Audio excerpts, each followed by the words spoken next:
An hour after moving into the new home that had been built for the beginning of their newly married life together, Dahlia never imagined that everything she had worked toward would come crashing down before it had even begun. The atmosphere inside the house was quiet, almost unnaturally so, until Tobias finally gathered the courage to speak. After an awkward silence, he lowered his gaze and quietly apologized before saying that he wanted to break off their engagement. For a brief moment, Dahlia wondered what he was about to say. She could tell that something was bothering him, but no matter how many possibilities crossed her mind, this was the one thing she had never expected to hear. Even after being reborn into another world, she thought that somehow she had managed to build a peaceful future for herself, yet here she was once again watching everything fall apart before her eyes. Remaining surprisingly calm, she simply asked him if she could at least hear the reason behind such a sudden decision. Tobias hesitated before finally admitting that he had found his true love. The words struck her with enough force to leave her speechless for a moment. True love. Those words echoed through her mind while Tobias sat across the table wearing an expression that was almost impossible to read. Hearing those words made Dahlia realize just how strange her life had become. She, Dahlia Rossetti, was someone who had been reincarnated into this world. In her previous life, she had been born into an ordinary Japanese family, lived an ordinary childhood, entered a respectable university, and eventually fulfilled her dream of working for a major electronics company in its manufacturing department. She had truly loved creating things with her own hands, and after years of studying and working hard, she had finally achieved the career she had always wanted. Unfortunately, happiness had not lasted very long. She had been transferred from manufacturing to the claims processing department, where every single day became more exhausting than the last. Endless overtime, constant pressure, impossible workloads, and overwhelming stress slowly consumed both her body and her mind. She worked late into the night so often that she eventually lost track of the days entirely. The final memory of her previous life was spending yet another night working overtime before a sudden, unbearable pain spread through her chest. Everything went dark after that. When she opened her eyes again, she had been reborn into an entirely different world. This time she was born as the daughter of Carlo Rossetti, a talented craftsman known throughout the kingdom as a magic artisan. Unlike the modern technology of her previous life, this world functioned through magic. Her father crafted magical devices by combining enchanted gemstones with magical energy, carefully transforming them into tools capable of producing incredible magical effects. It was a profession requiring remarkable creativity, knowledge, and precision. The first sights that greeted her after opening her eyes were things that would have belonged only in fantasy stories from her previous life. Magic existed here. Knights walked proudly through the streets. Demons were real. Enchanted creatures roamed the world, and magical devices were part of everyday life. Instead of being frightened by this unbelievable new reality, Dahlia found herself fascinated by it. Watching her father work day after day inspired her deeply, and before long she naturally followed in his footsteps. Just like she had loved manufacturing technology in her previous life, she found equal joy in crafting magical devices in this one. Every new invention excited her, every successful creation brought satisfaction, and every failure only motivated her to improve further. Not only had she inherited a loving father and a meaningful profession, but she had also become engaged to Tobias Orlando, another apprentice magic artisan who had studied under Carlo. Everything had seemed to be falling perfectly into place. She truly believed that this second life would finally allow her to live peacefully, free from the regrets and exhaustion that had defined her previous existence. Or at least, that was what she had believed until this very moment. Instead of feeling overwhelmed by sadness or anger, Dahlia found herself strangely empty inside. She wondered why she could not even summon those emotions despite having just been told that the man she was supposed to marry had fallen in love with someone else. Looking directly at Tobias, she calmly asked who this woman was. Tobias answered without hesitation. Her name was Emilia Tellini. The name sounded familiar. After thinking for a moment, Dahlia remembered exactly where she had met her. Emilia had been working as the receptionist at Tobias's parents' company during the Orlando General Meeting several months earlier. She was a petite young woman with an adorable and delicate appearance that naturally drew people's attention. After recalling her face, Dahlia quietly nodded and simply replied that she understood. Even now, however, she still could not find any real emotion inside herself. Tobias then continued speaking, saying that he intended to marry Emilia. Dahlia could not help thinking that she had never even asked about that part. She had only wanted to know who the woman was. Still maintaining her composure, she immediately shifted the conversation toward the practical matters that now had to be handled. She asked whether he meant their living arrangements as well. Tobias admitted that was also part of what he wanted to discuss. Dahlia accepted the reality before her without raising her voice even once. Since their engagement had already been officially registered through the Commerce Guild under a joint registration, the contract would have to be dissolved properly.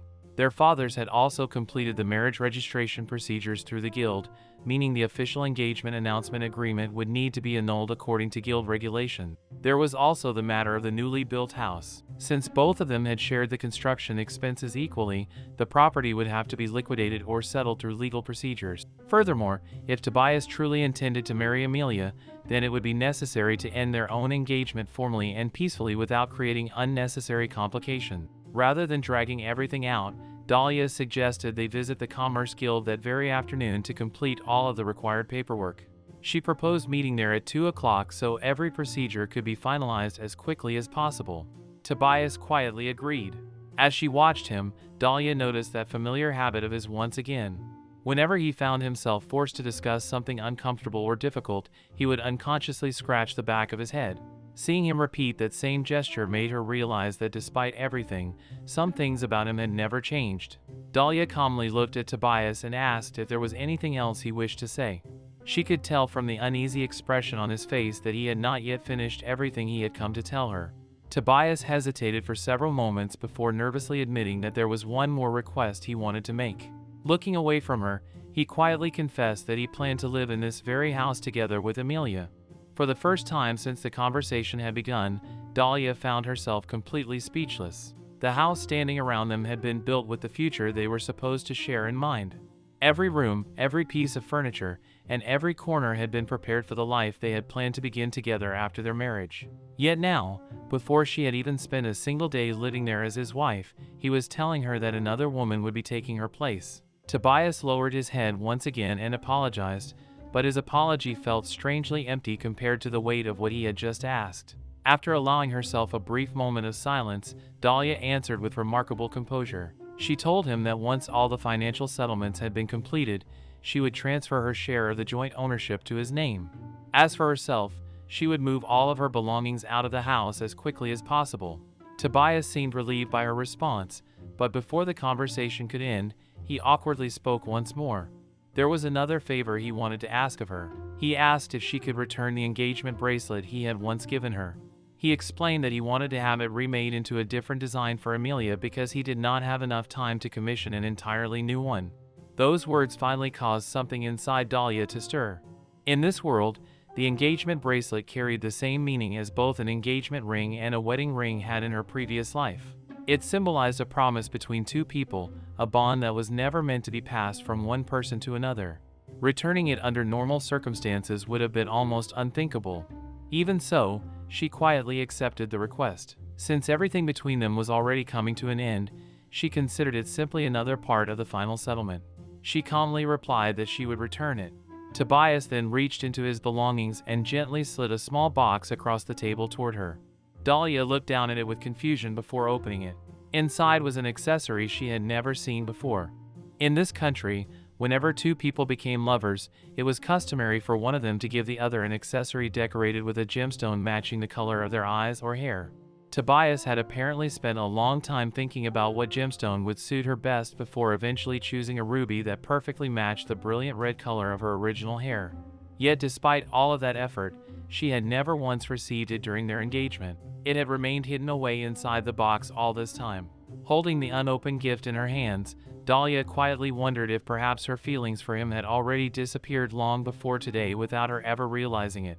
Tobias slowly stood from his chair, apologized one final time for hurting her, and quietly left the house. The sound of the front door closing echoed through the empty rooms, leaving Dahlia sitting completely alone in the silence. As she remained there staring at the small box resting on the table, an unexpected thought crossed her mind. In both this world and her previous one, she always found herself sitting with her back slightly hunched, burdened by responsibilities and quietly enduring everything placed upon her shoulders. Her engagement to Tobias had lasted for 2 years. During that time, tragedy had struck both of them one after another. First, Carlo Rossetti, her beloved father, passed away. Not long afterward, Tobias's father also died. Together they had spent countless months handling funeral arrangements, company affairs, inheritance matters, guild procedures, and every responsibility their fathers had left behind. It had taken an enormous amount of effort, but eventually they believed they had finally settled everything. The business matters had been organized, the legal formalities had been completed, and at last they had been ready to begin their new life together in the home they had built. Or at least, that was what Dahlia had believed until today. They had not yet officially married, but everyone around them already considered it inevitable. Friends, colleagues, merchants, and guild members all knew that their wedding was only a matter of time. That made the broken engagement even more humiliating. It should have hurt. She felt as though she ought to be angry, heartbroken, or at least devastated, yet instead she found herself sitting quietly with an emptiness she could not explain. Tears slowly gathered in her eyes, but even then she struggled to understand exactly what she was grieving. Her engagement with Tobias had originally been arranged by their fathers, and from the very beginning she had sincerely tried to become the kind of woman he wanted. She remembered one of the first comments he had made after they became engaged. Looking at her, he had casually remarked that she was rather tall. Even though she deliberately wore shoes with very low heels, she always wondered if her height had bothered him. Not long afterward, he had mentioned that her bright red hair attracted too much attention. Wanting to please him, she dyed it dark brown. He also disliked her flashy dresses, so she gradually replaced her wardrobe with simpler clothing that matched his preferences. Piece by piece, without ever complaining, she changed herself according to what he seemed to want.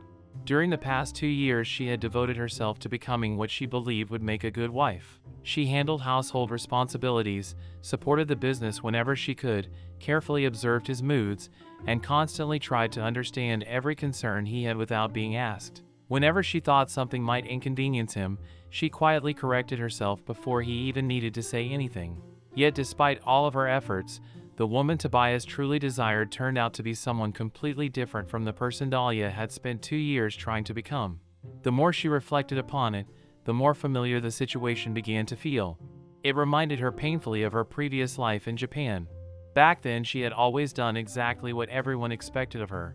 She followed instructions without complaint, forced herself to fit into other people's expectations, suppressed her own opinions, and slowly erased her own personality until there was almost nothing left except someone who worked tirelessly for others. She had continued living that way until the very last day of her previous life. After being reincarnated, she unknowingly repeated the exact same mistake.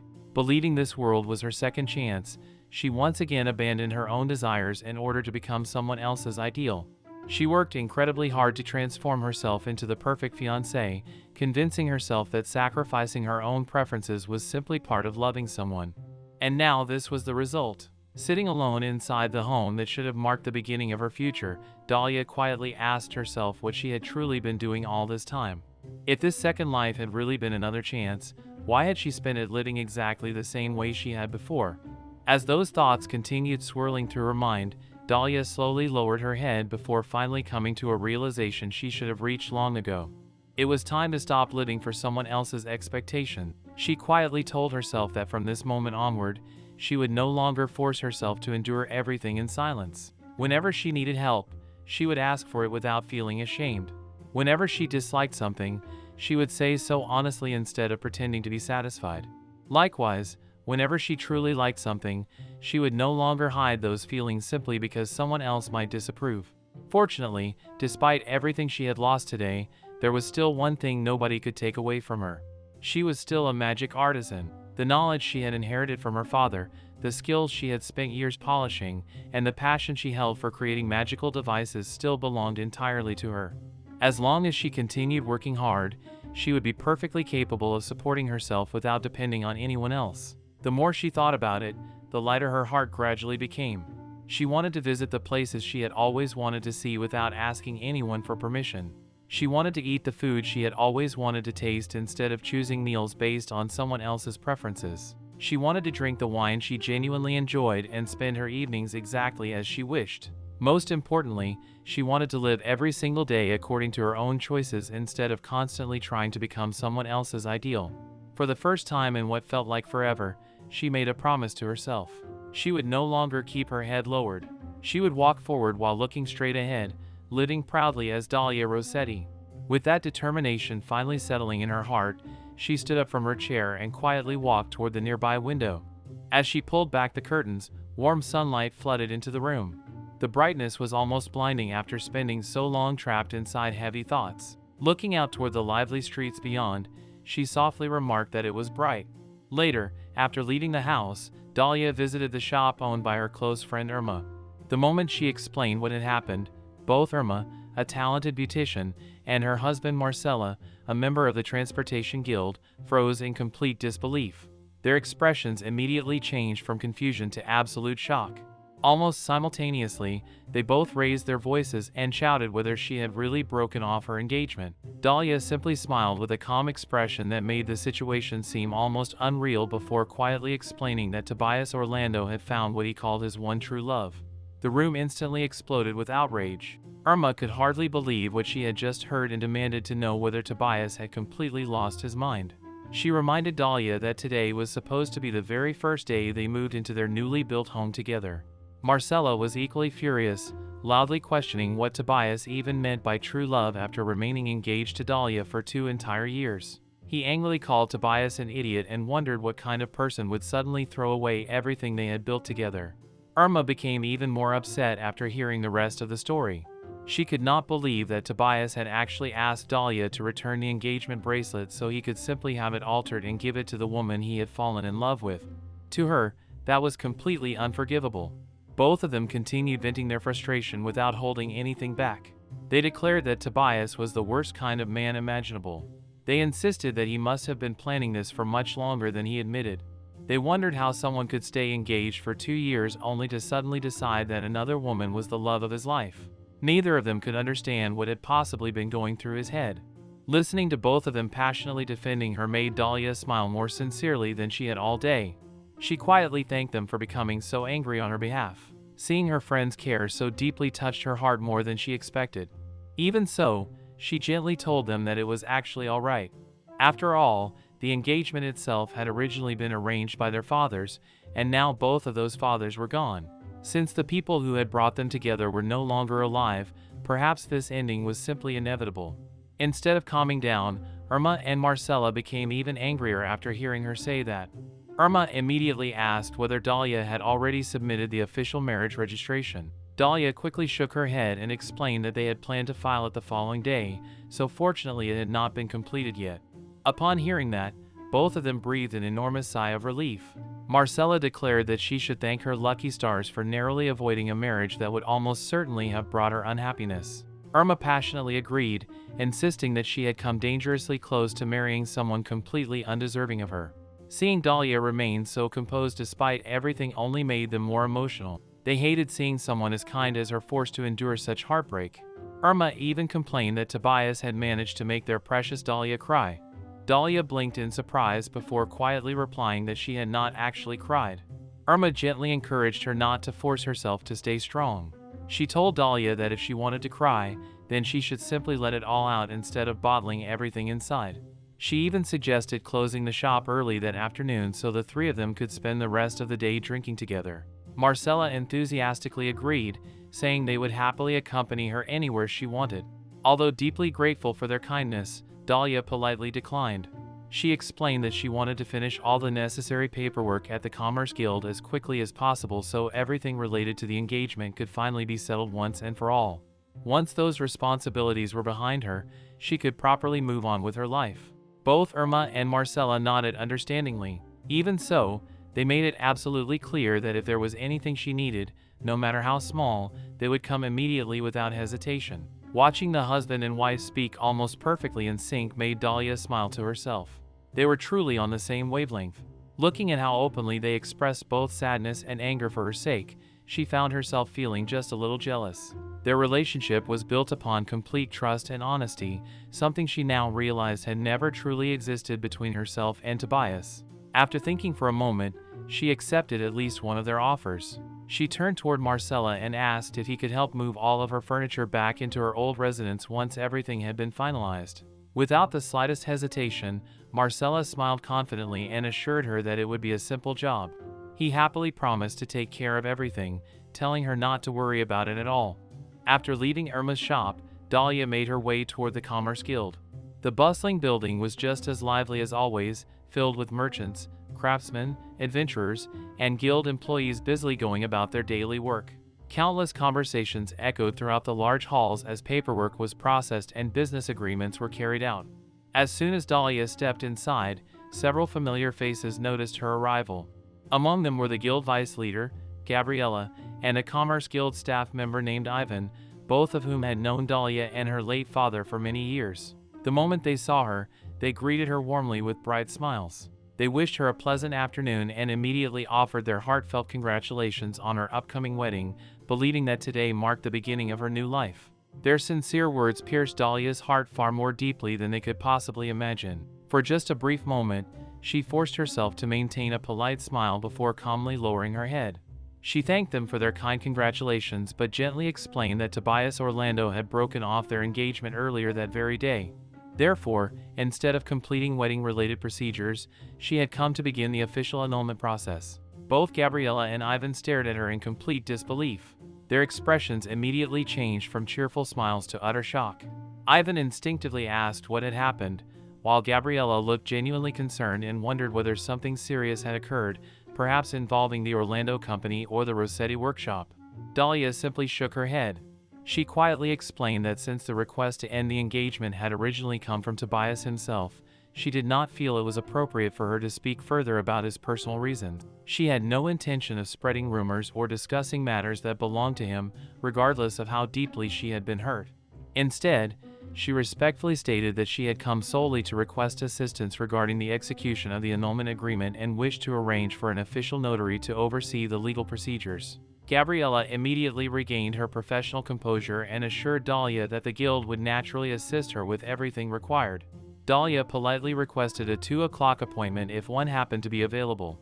However, she quickly added that she understood if the schedule was already full and that she would gladly accept whichever time the guild could arrange. Ivan immediately turned toward one of the nearby receptionists and instructed them to check with Dominic on the 3rd floor regarding his availability. The staff member hurried off without delay while Dahlia quietly waited. She thanked them sincerely for taking the time to help her despite the sudden nature of the request. When Dominic's name was mentioned, Dahlia felt a small sense of relief. Dominic had handled numerous legal matters for her father over the years and was someone she trusted completely. Knowing that he would likely oversee today's proceedings gave her a little reassurance during such a difficult day. As they waited for confirmation, Gabriella gently asked whether Dahlia had not just moved into her new home.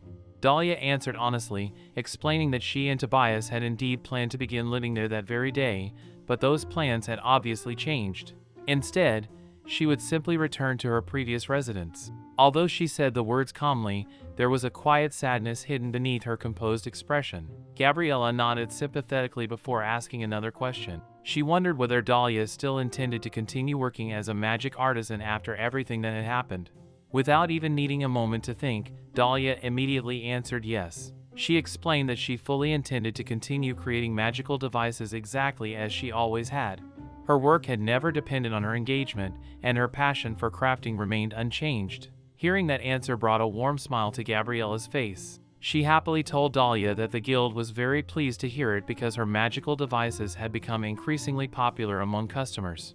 Many people admired both the quality and practicality of her inventions, and the Commerce Guild itself looked forward to continuing its relationship with such a talented artisan. Dahlia humbly thanked her for the encouraging words and promised that she would continue doing her best. Before the conversation could continue any further, another employee hurried toward them from the hallway. Calling out respectfully to the guild vice leader, the staff member announced that Dominic had accepted the request and that the appointment had been arranged successfully. Gabriella thanked the employee before turning back toward Dahlia with a reassuring smile. She explained that Dominic would be available shortly and that they would use one of the rooms adjacent to her office for the meeting. Dahlia hesitated for a moment before politely mentioning that she had been under the impression that the room next door was generally reserved for safety-related matters and lacked proper soundproofing. She worried that discussing such personal circumstances might inconvenience others nearby. Gabriella glanced around the busy office before calmly explaining that every other meeting room was already occupied for the afternoon. Considering the circumstances, the room next door was the only practical option available. She assured Dahlia that it would be perfectly acceptable. After thinking for only a brief moment, Dahlia nodded her agreement. At this point, there was little reason to be concerned about who might overhear fragments of the conversation. Once the location had been decided, Gabriella smiled professionally and suggested they begin preparing all the necessary documents immediately. Everyone quickly moved into action, gathering contracts, registration forms, and the paperwork required for officially dissolving the engagement. While the guild staff busily prepared everything, Dahlia quietly found herself thinking back over everything that had happened since the morning. Later, after finally returning to her old residence, she slowly lowered herself into a warm bath. As the comforting heat surrounded her body, she let out a long, exhausted sigh. Relaxing in the familiar surroundings of her old home somehow felt far more comforting than the expensive new house she had already been forced to leave behind. So much had happened in the span of a single day that it almost felt unreal. She had moved into a brand new house only to have her engagement ended almost immediately afterward. She had visited the Commerce Guild, begun all the legal formalities, discussed property settlements, and arranged to return once again at 2 o'clock to finalize the paperwork concerning the ownership of the newly built home.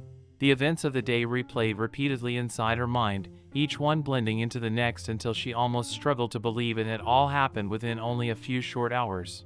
As she quietly soaked in the warm water, Dahlia could not stop herself from replaying the events that had unfolded during the meeting at the Commerce Guild. Every conversation remained vivid in her memory. The discussion had quickly shifted toward the matter of the newly built house, the one that had originally been intended to become the home where she and Tobias would begin their married life together. Since both of them had paid equally toward its construction, ownership could not simply be transferred without proper compensation. During the meeting, Gabriella had calmly reviewed the documents before turning her attention toward Tobias. She explained that regarding the newly constructed home, Tobias wished to acquire complete ownership of the property. Tobias immediately confirmed that this was correct. He then admitted, with obvious hesitation, that he did not currently possess enough money to buy out Dahlia's share. Instead, he requested that she allow him to repay the amount gradually once he had secured a stable income. He sincerely asked if she would be willing to wait until he could return the money in full. Dahlia listened quietly without interrupting him. Before she could even respond, Gabriella spoke firmly in her usual professional manner. She explained that according to guild regulations, ownership could not legally be transferred solely into Tobias's name until Dahlia had received the agreed compensation. Until the payment was completed, the property would continue to remain under joint ownership. Tobias quickly objected. Looking increasingly anxious, he pleaded with the guild to postpone the official transfer only after allowing him to move into the house first. He insisted that he wanted to complete the ownership change later because he had already promised Emilia that she would be able to begin living there as soon as possible. Hearing those words made something inside Dahlia grow unexpectedly cold. Even now, after breaking their engagement only hours earlier, Tobias seemed more concerned about keeping his promise to Emilia than about properly settling his responsibilities toward the woman he had been engaged to for 2 years. Dahlia quietly stared at him without saying a word for several moments. Inside her heart, however, she could not help thinking how unbelievable the situation truly was. What kind of man suddenly broke off an engagement, immediately moved another woman into the home that had been built together with his former fiancée, and then expected to borrow money simply to make it happen? The entire situation felt completely absurd. In the end, the Commerce Guild agreed to arrange a loan for Tobias so that Dahlia could receive the compensation she was legally owed. Looking back on it now, she realized that the guild's intervention had ultimately protected her far more than Tobias himself ever had. Otherwise, there was no telling how long she might have been forced to wait before ever seeing her money returned. Unfortunately, the unpleasant surprises did not end there. When she later returned to the newly built house to collect the rest of her belongings, she discovered that the bedroom had already been completely rearranged. The room that was supposed to belong to her now looked entirely different. Even more painful was opening the wardrobe only to discover that the clothes hanging neatly inside were no longer hers. They belonged to Emilia. For a long moment, Dahlia simply stood there in complete silence, staring at someone else's belongings occupying the space that had once been prepared for her. She had never imagined Tobias was capable of moving on so quickly. The realization left her feeling strangely numb. Tobias Orlando, the second son of the Orlando Company, had always appeared to be a serious and dependable man. He was responsible for the manufacturing and marketing of magical devices and had spent years studying under her father, Carlo Rossetti, making him her senior apprentice long before they became engaged. Throughout all those years, Dahlia had sincerely believed he was hardworking, honest, and responsible. She had imagined that together they would quietly build both a successful business partnership and a peaceful married life. Tobias had never been particularly expressive. She could not remember many occasions when she had seen him genuinely excited or passionately enthusiastic about anything. Even so, she had never considered that a flaw. She had simply hoped to spend her future working quietly beside him, steadily creating magical devices together just as her father had once dreamed. Looking back now, however, she could not help wondering whether she had misunderstood everything from the very beginning. Perhaps Tobias had only remained close because he admired and respected Carlo Rossetti. Perhaps after her father's death, the only reason he continued the engagement was out of obligation rather than affection. Maybe she herself had simply never possessed the talent, confidence, or brilliance that her father had. Compared to Carlo, perhaps she had always fallen short. If Tobias truly wished to fall in love with someone else, then perhaps he should have simply chosen that path from the very beginning instead of allowing both of them to spend 2 years moving toward a future that would never exist. Had he been honest from the start, neither of them would have experienced so much unnecessary pain, disappointment, and wasted time. Sitting quietly in the bath, Dahlia noticed something curious about herself. Despite everything that had happened, despite the betrayal, the humiliation, and the end of her engagement, tears still refused to fall. She searched her heart again, wondering whether she was simply suppressing her emotions. Yet the more honestly she examined her own feelings, the more surprising her conclusion became. When she thought about Tobias, she realized that nearly every memory centered around work. They had discussed magical devices, business matters, apprenticeships, production schedules, and responsibilities. Very few of her memories involved genuine affection or romantic feelings. Slowly, an unexpected realization settled into her heart. Perhaps she had never truly been in love with Tobias at all. Maybe what she had loved was simply the future they had planned to build together as partners, both professionally and personally. Once that future disappeared, she found herself grieving the life she had imagined rather than the man himself. After reaching that conclusion, Dahlia gently leaned back into the warm water and let out a quiet sigh. There was little point dwelling endlessly on something that could no longer be changed. As she reached for the soap, another thought suddenly entered her mind, completely unrelated to Tobias or the broken engagement. This world certainly had both solid soap and liquid soap, and people used them every day without giving them much thought. However, unlike the world she had come from, this country had never developed foaming soap dispensers. The simple realization instantly captured her attention. Although it was not technically a magical device, a foam pump bottle would make washing hands and bathing significantly more convenient. She suddenly remembered one of her practical classes back in her previous life, where students had completely disassembled and reassembled a foam pump bottle to study its internal mechanism. She even remembered seeing blueprints for one during her time at the electronics company. Thanks to those memories, she was fairly confident that she could recreate the design from scratch. Since she had already recovered the money invested in the new house, funding would not be an obstacle. She could easily begin researching and developing an entirely new product of her own. The moment that idea took shape inside her mind, her eyes lit up with genuine excitement for the first time all day. Almost instinctively, she smiled to herself and admitted that she really wanted to make one. By the time Dahlia finished relaxing in the bath, the heavy weight that had been pressing down on her heart since the morning had eased, even if only a little. Her thoughts had naturally shifted away from Tobias and towards something she genuinely enjoyed creating. Before she realized it, the excitement of developing a new invention had already begun replacing the sadness of losing her engagement. A little while later, she found herself sitting inside Irma's beauty salon. As the barber carefully gathered her long hair, they smiled and remarked that her hair had grown much longer than before. They gently asked how much she wanted it cut.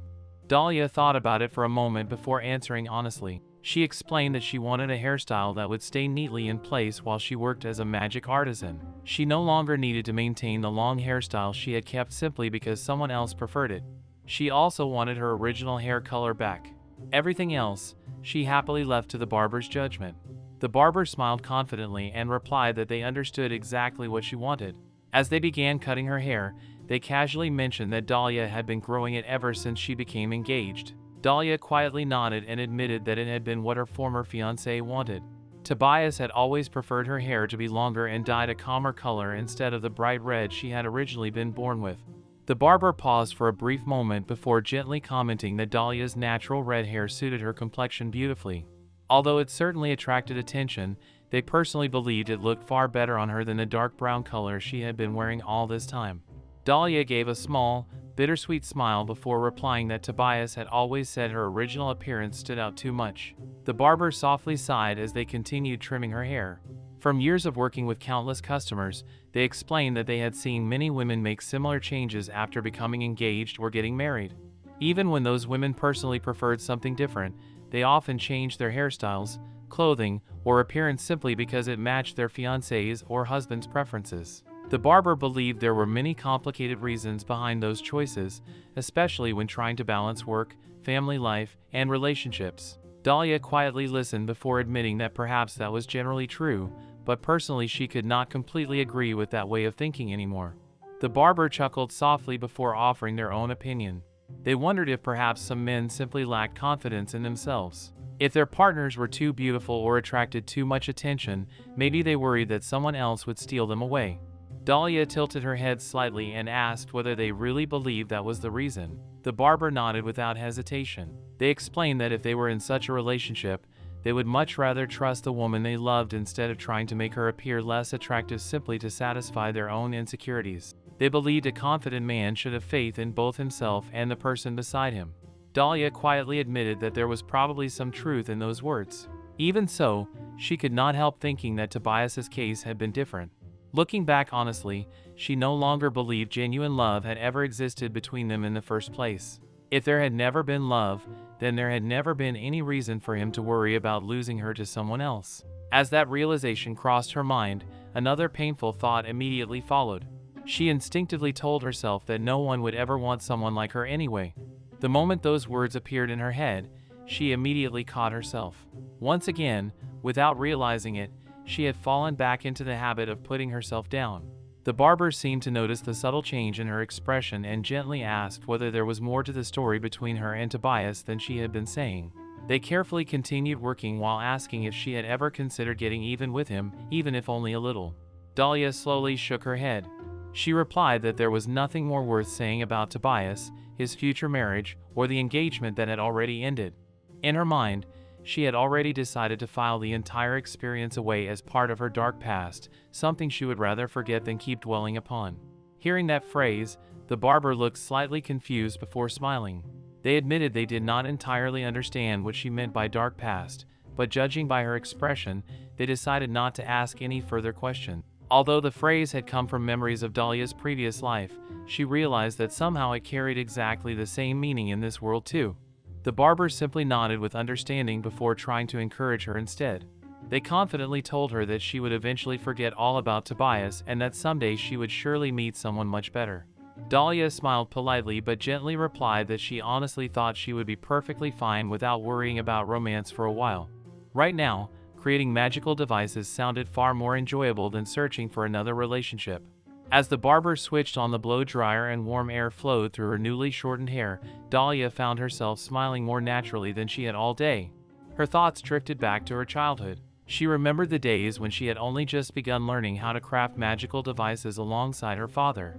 Inspired by memories from her previous life, she had once tried recreating several modern ideas using magic. Carlo had become incredibly interested in one of her designs and immediately began modifying it with his own expertise. Before long, father and daughter had become so absorbed in developing the invention together that they stayed awake working throughout the entire night.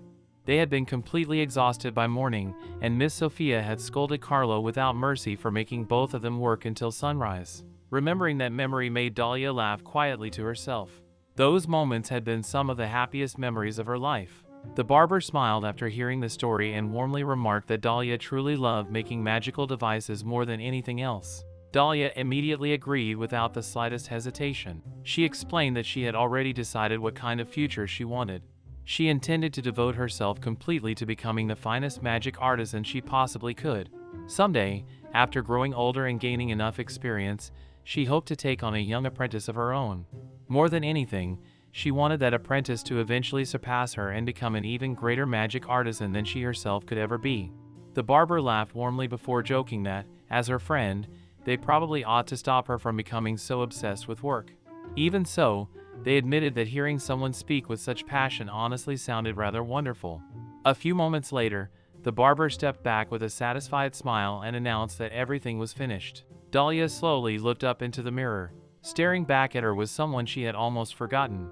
Her vibrant red hair framed her face once again, cut shorter in a practical style that suited both her work and her personality. For the first time in 2 years, she felt as though she was looking at herself instead of someone else's ideal version of her. The barber smiled proudly and commented that the hairstyle suited her perfectly. Dahlia gently touched her hair before thanking them sincerely. It felt incredibly light, refreshing, and strangely liberating. Seeing her reaction, the barber suddenly grinned and invited her to go out for a drink afterward. They even offered to buy her favorite red wine along with walnut bread. Smiling brightly, they reminded Dahlia of the promise she had made to herself. They should eat the food they wanted to eat, drink the drinks they wanted to drink, and simply live honestly as themselves. Hearing those words made Dahlia's smile grow even wider. She happily agreed, saying that sounded like a wonderful idea. The barber laughed and teasingly reminded her not to overeat, or she might end up gaining weight.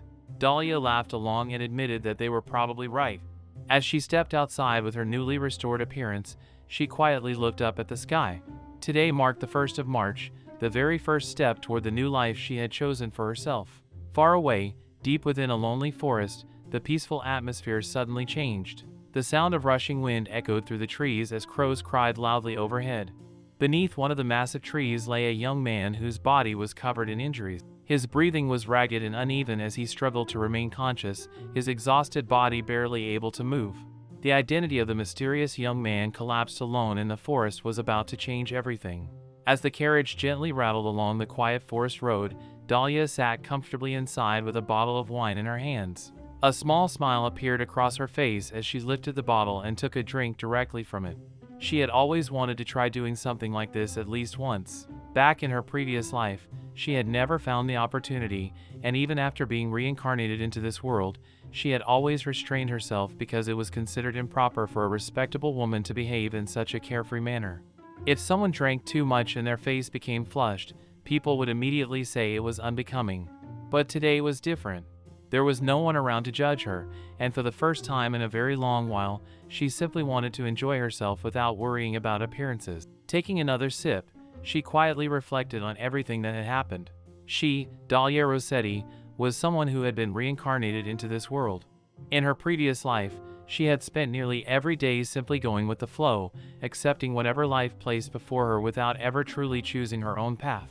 She made countless mistakes, endured countless disappointments, yet continued living according to the expectations of everyone around her. Even after receiving a second chance at life through reincarnation, she had unknowingly clung to those same bad habits. She constantly prioritized other people over herself, changed who she was to satisfy others, and convinced herself that enduring everything quietly was simply the correct thing to do. Eventually, those habits led her exactly where they had before. Only yesterday, her engagement had been annulled. Everything she had spent the last 2 years building had disappeared in a single conversation. Yet strangely enough, instead of completely breaking her spirit, the experience had awakened something inside her. She had finally grown tired of living according to everyone else's expectations. From this day forward, she had decided to live the way she truly wanted. And today, the one thing she wanted most was something wonderfully simple.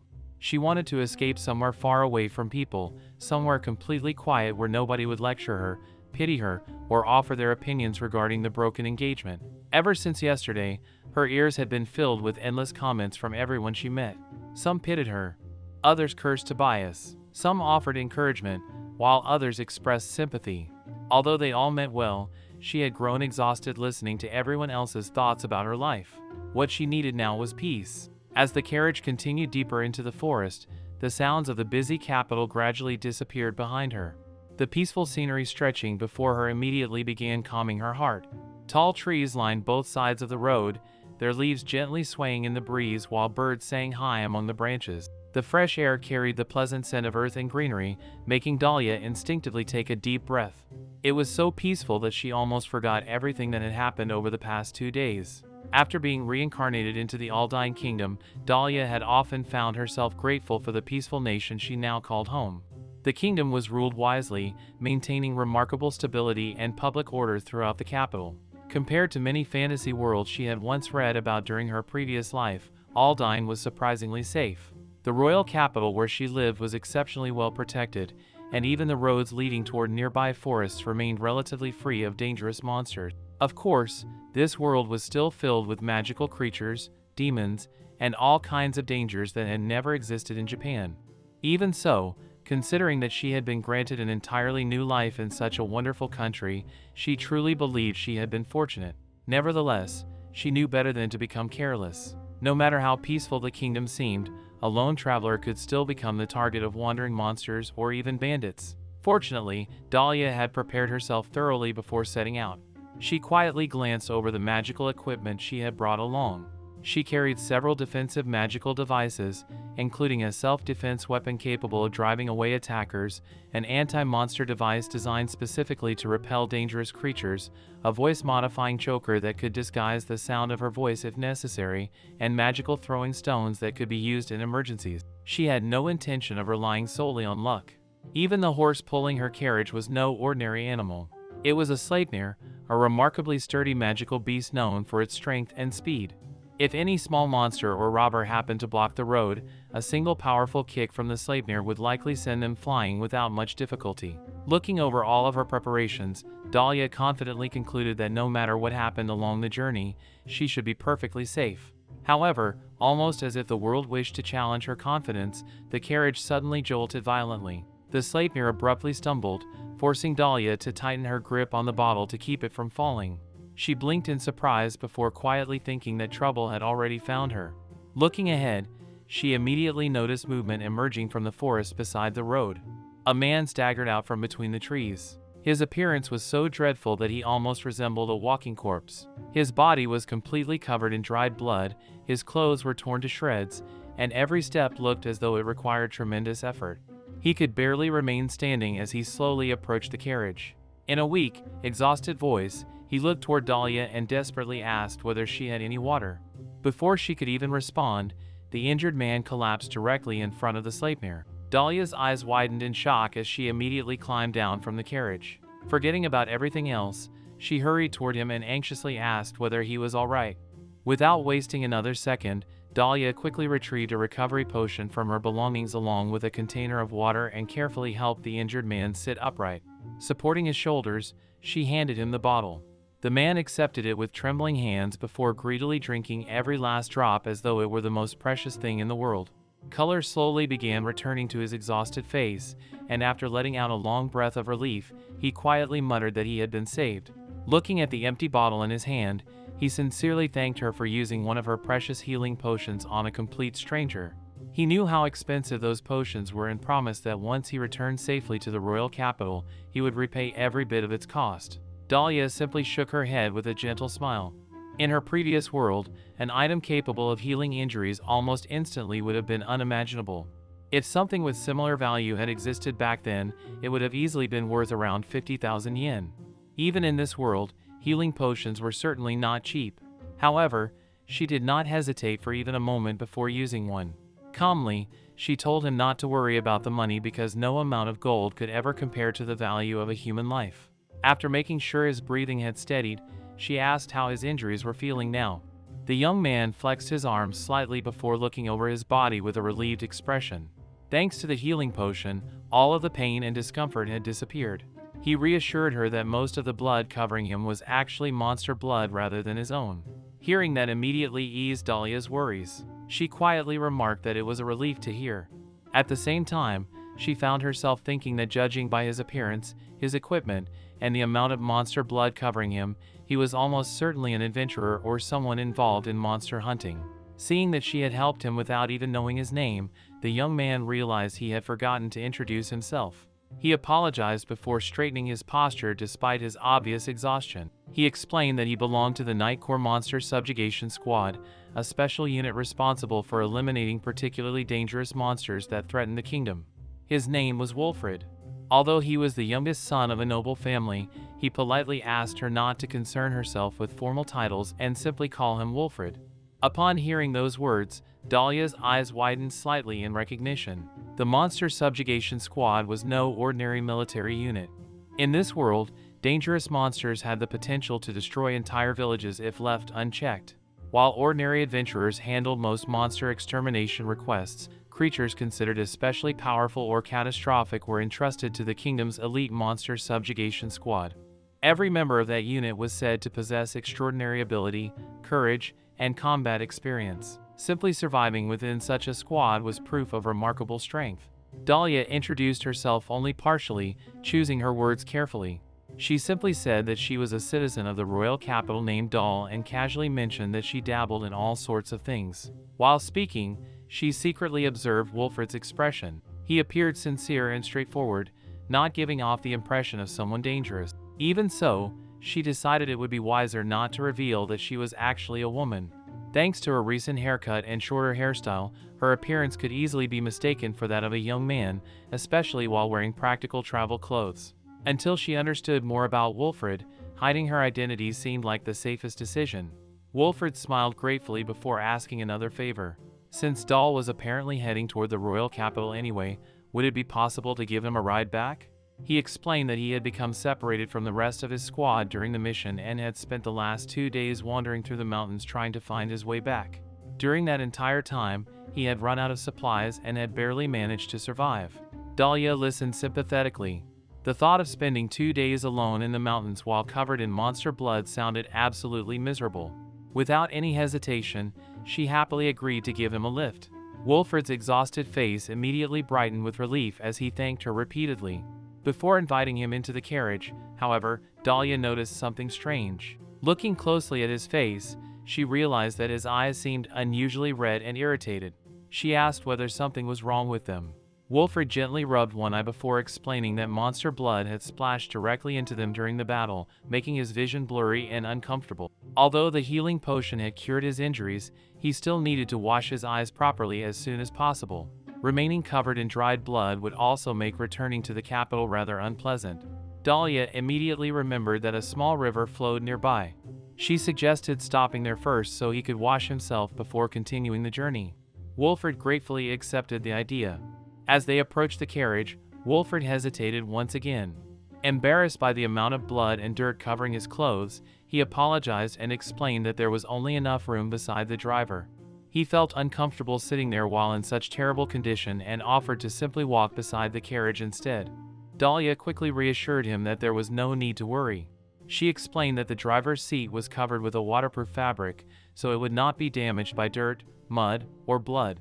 Hearing that, Wolfred smiled appreciatively before thanking her once again and accepting her generous offer. As he carefully climbed aboard, Dahlia glanced proudly at the waterproof fabric beneath him. Unlike anything that existed naturally in this world, it had been inspired by memories from her previous life. It functioned much like the vinyl materials she remembered from Japan.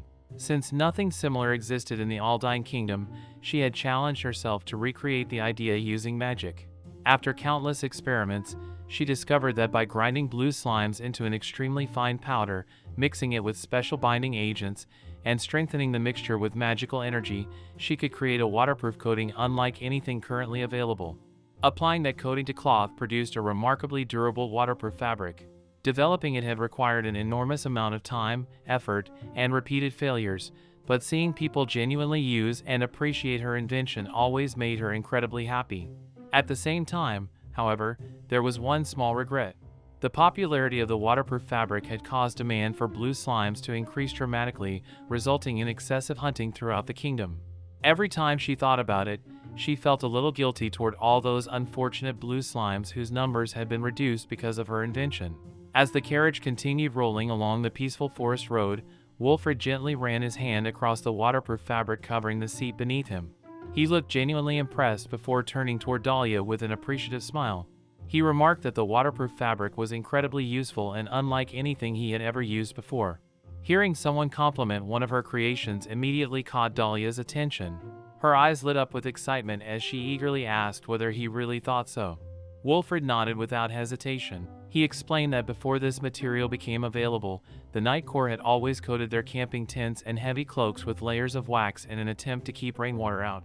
Unfortunately, the wax never spread perfectly across the fabric, leaving tiny gaps where water would eventually seep through. On top of that, the thick cloth became extremely heavy once coated, making it troublesome to carry during long marches. Every additional kilogram mattered when soldiers were already carrying armor, weapons, and supplies across dangerous terrain. Compared to all of that, this waterproof fabric felt almost miraculous. He honestly believed it was a gift from heaven. Dahlia listened carefully to every single word, her excitement growing with each sentence. Receiving praise directly from someone who actually depended on the product during dangerous missions was far more valuable than any sales report or merchant's opinion. Wilfred continued explaining that even the newly developed raincoats made from the waterproof fabric had dramatically improved daily life for the knights. Instead of relying on thick leather cloaks whenever it rained, they could now wear much lighter garments that kept them dry far more effectively. Dahlia smiled proudly as she listened. The raincoat had been another one of her inventions, designed specifically by adapting the waterproof cloth into a wearable garment with sleeves. She had originally hoped it would simply make rainy days more comfortable, but she had never imagined how greatly it would benefit soldiers. Wilfred continued enthusiastically, saying that thanks to those raincoats, there had been significantly fewer cases of painful heat rashes among the knights. Previously, because leather cloaks trapped both heat and moisture, many soldiers developed skin irritations that became almost unbearable during extended missions. Dahlia blinked in surprise. That particular benefit had never even crossed her mind during development. Hearing about it now gave her an entirely new perspective. Wilfred laughed softly before adding that under ordinary circumstances the knights could not exactly remove their armor while on duty, nor could they enjoy proper baths at temporary campsites deep inside monster territory. Spending days trapped inside heavy leather clothing while constantly sweating had been absolutely miserable. During long marches and dangerous battles, that constant discomfort gradually wore away at a soldier's concentration until even simple movements became exhausting. Listening to his explanation made Dahlia realize that there were many practical aspects she had never considered while designing her invention. She quietly admitted that the situation sounded truly awful. At the same time, her mind immediately shifted into the familiar mindset of a creator. Receiving direct feedback from an actual customer was incredibly valuable. Wilfred had unintentionally pointed out several weaknesses she had never noticed before. There was still plenty of room for improvement. She thoughtfully remarked that if she could somehow develop a version of the waterproof fabric that was lighter while also allowing air to pass through more easily, it would probably become even more useful for soldiers working under harsh conditions. Wilfred immediately smiled in agreement. He admitted that such an improvement would be wonderful. However, he also pointed out the biggest obstacle. The current version still lacked sufficient durability. Making it lighter without sacrificing its strength would likely prove extremely difficult.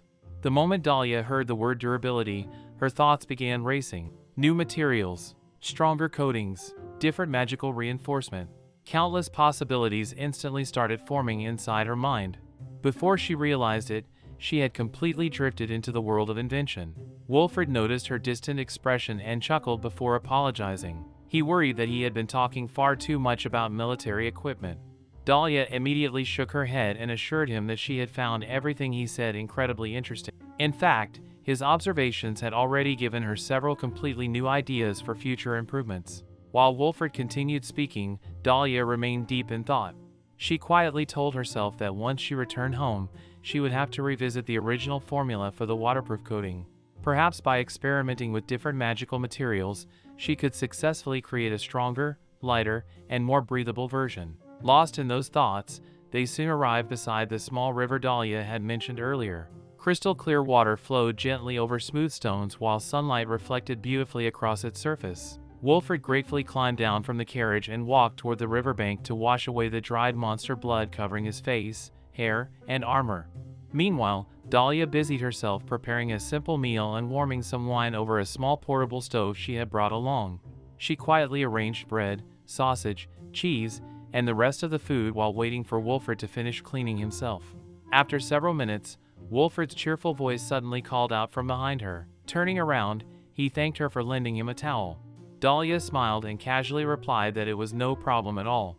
The moment she turned completely toward him, however, she froze. Wilfred had removed his shirt while washing, and without all the dried blood hiding his appearance, his physique was impossible to ignore. His well-trained body bore countless old scars, silent evidence of the dangerous battles he had survived. His broad shoulders, strong build, and handsome features suddenly became much clearer now that he was clean. Dahlia could not help staring for a brief moment before quickly looking away. She quietly admitted to herself that with all the blood covering him earlier, she had never realized just how incredibly handsome he actually was. Comparing him with everyone she had ever met across both her previous life and her current one, Wolford would easily rank among the most attractive young men she had ever seen. Looking more carefully, she also realized just how tall he really was. Standing beside the river, he seemed even taller than she had first thought. Clearing her throat to hide her embarrassment, Dahlia pointed toward a nearby clothesline and suggested that he hang his wet clothes there until they dried. She then handed him a black coat, explaining that it had originally belonged to her late father. Although it might be a little small for someone of his height, it would at least keep him warm until his own clothes finished drying. Wolford accepted the coat with sincere gratitude. Smiling warmly, he remarked that Dahlia had truly thought of everything. Dahlia modestly brushed off the compliment, saying she simply happened to have the items available and that he was welcome to use them. Seeing how genuinely thankful he looked somehow made her feel unexpectedly happy. With Wolford now dressed in Carlo's black coat while his own clothes dried peacefully in the breeze, Dahlia finished preparing the simple meal she had been working on. Although it was nothing extravagant, it was more than enough for a relaxing lunch in the middle of the forest. Today's meal consisted of freshly baked bread topped with a whole sausage and melted goat cheese, accompanied by a cup of warm spiced wine that released a pleasant aroma into the cool afternoon air. After spending 2 exhausting days running through the mountains with almost nothing to eat or drink, the meal looked like a feast to Wolford. The moment Dahlia handed him his portion, he thanked her sincerely before eagerly taking his first bite. His expression immediately brightened with satisfaction. Bite after bite disappeared almost as quickly as she had served it, making Dahlia quietly smile to herself as she watched him enjoy the food so wholeheartedly. It was obvious just how hungry he had truly been. Before long, Wolford had finished everything on his plate. Letting out a deeply satisfied sigh, he gratefully declared that it had been one of the best meals he had eaten in quite some time. Once again, he thanked Dahlia from the bottom of his heart for both the food and her kindness. Watching his genuine appreciation somehow made the effort of preparing the meal feel even more rewarding. As they continued sitting beside the peaceful river, Dahlia's eyes wandered toward the armor resting nearby. Even after washing away the monster blood, its brilliant crimson color remained striking. Looking at it carefully, she finally asked the question that had been lingering in her mind. Was that, by any chance, the famous scarlet armor? Wolford nodded proudly and confirmed that it was indeed the scarlet armor used by members of the monster subjugation squad. Although much of the blood had been cleaned away, the armor itself still retained its vivid red appearance. He explained that despite how impressive it looked, the armor was actually lighter than most people expected. It allowed its wearer to move freely during battle while also serving another important purpose. The bright crimson color naturally attracted the attention of monsters. Dahlia immediately understood what that meant. The scarlet armor was famous throughout the kingdom.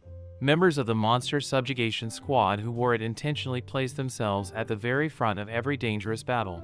The brilliant red color acted as bait, drawing the monster's attention toward them so that the remaining members of the squad could strike more effectively. In other words, the soldiers wearing scarlet armor willingly became living decoys. Even among the already dangerous monster subjugation squad, they were considered the ones who walked closest to death. Their duty demanded that they stand where the danger was greatest, risking their lives so everyone behind them could survive. As those thoughts crossed Dahlia's mind, her expression gradually darkened. Hearing about soldiers who constantly lived on the edge of death unexpectedly reminded her of someone she desperately missed. Her father. Carlo Rossetti had also disappeared from her life so suddenly, leaving behind memories that still hurt whenever she thought too deeply about them. She quietly tightened her grip around the warm cup she was holding. Why was she remembering that painful day today, of all days? Before the silence between them could become uncomfortable, Wolford suddenly looked toward the black coat he was wearing and smiled. He casually remarked that the coat reminded him of fashionable spring clothing. Then, scratching the back of his head awkwardly, he joked that if he ever absent-mindedly forgot he was wearing only that coat and accidentally undressed in front of a woman, the entire garrison would probably label him a complete degenerate. The unexpected image caught Dahlia completely off guard. She had just taken a sip of her drink when she heard his ridiculous comment, causing her to suddenly spit out the wine she had been drinking. Wolford immediately burst into laughter at her reaction. Trying to catch her breath, Dahlia jokingly complained that some people were actually trying to drink in peace. Wolford laughed even harder before apologizing, explaining that the thought had simply popped into his head. His laughter gradually faded into a warm smile as he looked toward Dahlia once more. He gently admitted that he had noticed she seemed rather down earlier. Not really knowing how to comfort someone properly, he had simply tried making a silly joke in the hope that it would cheer her up, even if only a little. Hearing that made Dahlia pause. So the ridiculous comment had not been random after all. He had only been trying to lift her spirits. Feeling slightly embarrassed, she quietly apologized as well. Wolford simply smiled and shrugged. He jokingly described himself as the kind of person who preferred keeping things simple rather than overthinking everything. Then he added something that surprised Dahlia even more. He told her that she did not need to speak so formally around him. She could simply talk however she felt comfortable. In fact, he admitted that it would make him genuinely happy if she did. Dahlia smiled before casually agreeing. Since he insisted, she would speak more naturally from now on. After a brief pause, Wolford suddenly asked another question. He wondered whether Dahl happened to like magical devices. The moment those words left his mouth, Dahlia's eyes practically sparkled. Without the slightest hesitation, she enthusiastically answered that she absolutely loved them. In fact, her entire job revolved around creating magical devices every single day. Wolford immediately leaned forward with visible excitement. He eagerly asked her to tell him everything about them. Seeing the sudden change in his demeanor made Dahlia blink in surprise. The calm, disciplined, noble knight she had been speaking with moments ago had suddenly transformed into someone whose curiosity resembled that of an excited child. She could not help wondering where all of that dignified knightly composure had disappeared to. After thinking for a moment, Wolford asked whether there were any magical devices commonly used by ordinary civilians that Dahlia particularly liked. She considered the question before suggesting something simple, like a magically enhanced kitchen knife. Curious, Wolford immediately asked what kind of magic such a knife possessed. Dahlia explained that common enchantments included rust resistance and perpetual sharpness, allowing the blade to remain sharp for extremely long periods without corroding. Wolford's eyes widened with interest. Those enchantments sounded incredibly useful on a sword as well. Curious himself now, Dahlia asked what kind of magic his own sword possessed. Wolford explained that the standard swords issued to members of the Monster Subjugation Squad were reinforced with hardness enhancement magic. Unfortunately, during his recent battle, his personal sword had shattered after becoming lodged inside the hide of the powerful monster he had defeated. Unable to pull it free before retreating, he had been forced to leave it behind. Dahlia quietly sighed with relief before remarking that she was simply glad he had managed to survive. A broken sword could always be replaced. A lost life never could. After hearing that Wolford had been forced to abandon his sword during the battle, Dahlia quietly reflected on just how intense the fight must have been. The fact that someone as capable as a member of the Monster Subjugation Squad had lost his weapon while escaping made her realize the monster he had faced could not have been an ordinary one. Even so, she was relieved that he had chosen to prioritize his own life over a single weapon. Looking toward him with genuine curiosity, she asked whether he had ever seen an actual magic sword before. The very words magic sword stirred a sense of excitement inside her. Thanks to the memories from her previous life, magic swords had always represented one of those legendary fantasy items she had dreamed about. In countless stories, they were weapons chosen by heroes, blessed by spirits, or imbued with extraordinary powers capable of accomplishing miracles beyond imagination. To someone who had grown up reading fantasy novels before being reincarnated, the existence of real magic swords was endlessly fascinating. Wolford nodded and explained that he had indeed seen several. At the Commerce Guild there was even a famous fire magic sword on display. However, despite being displayed openly, no one had been able to draw it from its resting place, so he himself had only ever admired it from the outside. Dahlia's eyes widened with excitement. A genuine fire magic sword.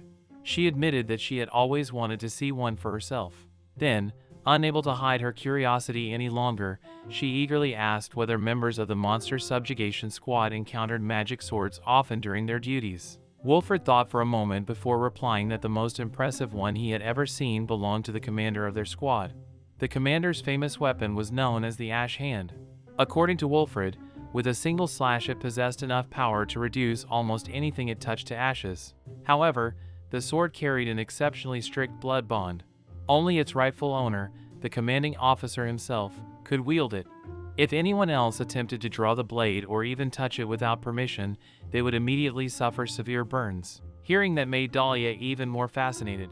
She had expected magic swords to be special, but she had never imagined they could reject unworthy users so absolutely. Wolfert continued explaining that there were also 2 famous masterless magic swords preserved within the royal castle. Since they had no current owners, many people had attempted to draw them over the years. Unfortunately, Wolfert himself lacked the proper affinity required by either blade, so despite trying, neither sword had responded to him. Dahlia tilted her head thoughtfully. She wondered whether compatibility depended solely on magical affinity or whether other requirements existed as well. Wolfert admitted that no one knew the complete answer. From what he had heard, the legendary swords within the castle supposedly chose individuals who possessed virtuous hearts or unwavering principles. Hearing that, he laughed modestly before admitting that he certainly did not believe himself to possess such admirable qualities. Naturally, the swords had shown no interest in him whatsoever. Dahlia smiled softly at his self-deprecating remark. Somehow, the fact that someone as courageous as Wolfert considered himself unworthy felt strangely amusing. Wolfert then mentioned another curious rumor he had once heard from travelers. Apparently, in a distant foreign country there existed a talking sword. Dahlia's eyes widened with surprise. A talking sword? The image immediately sparked her imagination. Without thinking too much about it, she casually remarked that such a sword would probably be very useful for someone who traveled alone and had no friends to talk to. Wolfert blinked in surprise before looking at her with an exaggerated expression of disbelief. He laughed and jokingly complained that her comment had been unexpectedly brutal. Dahlia could not help smiling mischievously before adding another thought. At least the owner would always have someone to chat with whenever they went out drinking by themselves. Hearing that, Wolfert burst into laughter once again. Their conversation had become so relaxed that it almost felt as though they had known each other for much longer than only a few hours. Just then, Wolfert suddenly noticed the bottle of white wine sitting nearby. Looking slightly embarrassed, he scratched his cheek and admitted that he had only just remembered it. Since there was still some left inside, he shyly asked if he might have a drink. He quickly added that Dahlia had already been drinking from the bottle, so if she preferred not to share it, he completely understood. Dahlia simply laughed. If he was thirsty, there was no reason to worry about something so trivial. She cheerfully handed him the bottle. Wolfert gratefully accepted it, apologizing for constantly relying on her generosity throughout the day. Taking a careful drink, he smiled contentedly before confessing that he had always had a particular fondness for white wine. Dahlia found his honesty rather refreshing. Smiling warmly, she encouraged him to help himself and suggested they continue talking while they enjoyed their drinks together. Their conversation naturally drifted back toward unusual magical equipment. Wolfert suddenly mentioned that during one of the Monster Subjugation Squad's expeditions, he had once encountered something even stranger than a talking sword. He had seen what appeared to be a talking suit of armor, almost like the legendary Dullahan described in old tales. Hearing that immediately reignited Dahlia's curiosity. Every new story Wolfert shared introduced another fascinating mystery she had never encountered before. Before either of them realized it, time continued slipping by as they happily exchanged stories about magical devices, enchanted weapons, legendary artifacts, and curious rumors from across the kingdom. For Dahlia, who had spent so much of the previous day drowning in disappointment and heartbreak, this simple conversation felt surprisingly healing. Talking with someone who shared genuine interest in magic, inventions, and unusual discoveries reminded her of why she had loved this world in the first place. Somehow, the painful memories of her broken engagement had already begun fading quietly into the background, replaced instead by excitement for new ideas and meaningful conversation. As the peaceful conversation continued, Wolfert eventually looked down at the black coat he was still wearing. His own clothes had not completely dried yet, and the coat that belonged to Dahlia's late father had kept him warm the entire time. Looking slightly embarrassed, he gently held the fabric and asked whether it was really all right for him to continue borrowing it until they reached the capital. Dahlia smiled reassuringly and told him not to worry about it. His clothes were still damp, and if he wore them too soon, he might end up catching a cold. There was no reason to rush. He should simply keep wearing the coat until his own clothes were completely dry. Wolfert bowed his head gratefully before once again thanking her for her kindness. He politely replied that, in that case, he would humbly accept her generous offer. After finishing their meal and allowing a little more time for his clothes to dry, the two eventually prepared to continue toward the royal capital. As they climbed back into the carriage, Wolfert looked toward Dahlia with a sincere expression. He thanked her once again for everything she had done. She had rescued him when he had been on the verge of collapse, given him a precious healing potion without asking for anything in return, shared her food and wine, lent him a towel and a coat, and even listened patiently while he talked about swords, monsters, and magical equipment. On top of all that, he felt guilty for interrupting what had originally been her own outing. Dahlia simply smiled and shook her head. She explained that she had only been making a preliminary trip anyway, so nothing had really been interrupted. In truth, meeting Wolfred had made the day much more enjoyable than she had originally expected. After a brief silence, Wolfred hesitated before asking one final favor. He politely requested her address so that he could properly repay everything she had spent on him, especially the expensive healing potion. Dahlia immediately refused with a gentle smile. She told him that there was no need to repay her.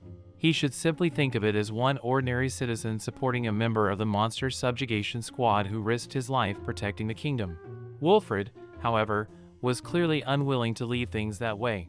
Looking genuinely earnest, he told her that if she would not accept repayment, then at the very least he wanted to invite her out for a drink someday.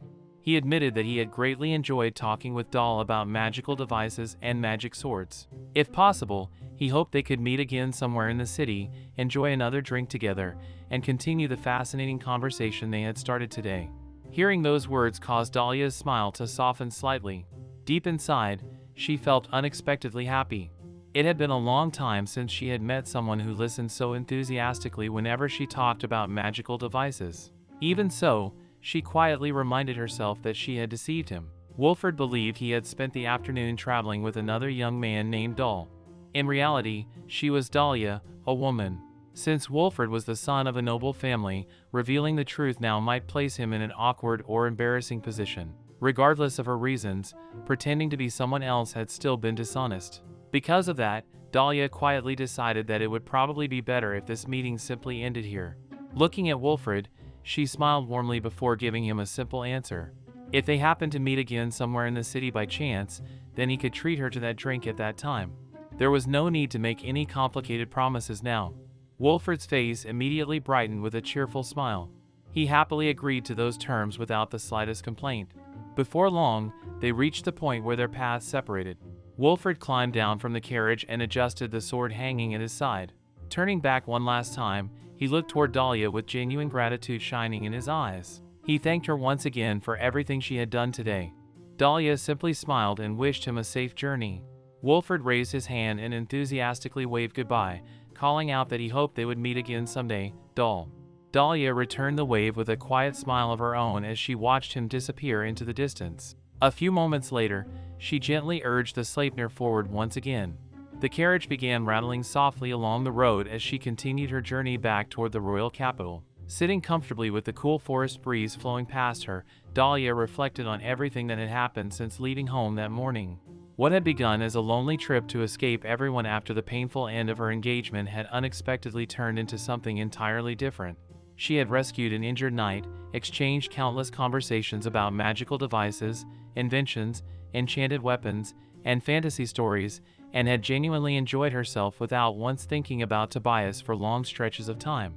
Quietly smiling to herself, she realized that finding someone who shared the same interests was a truly precious thing. Like-minded friends were treasures that could never be measured by money. Thinking back over the laughter they had shared and the conversations they had enjoyed, Dahlia concluded that despite everything that had happened over the past 2 days, today had been an unexpectedly rewarding day after all.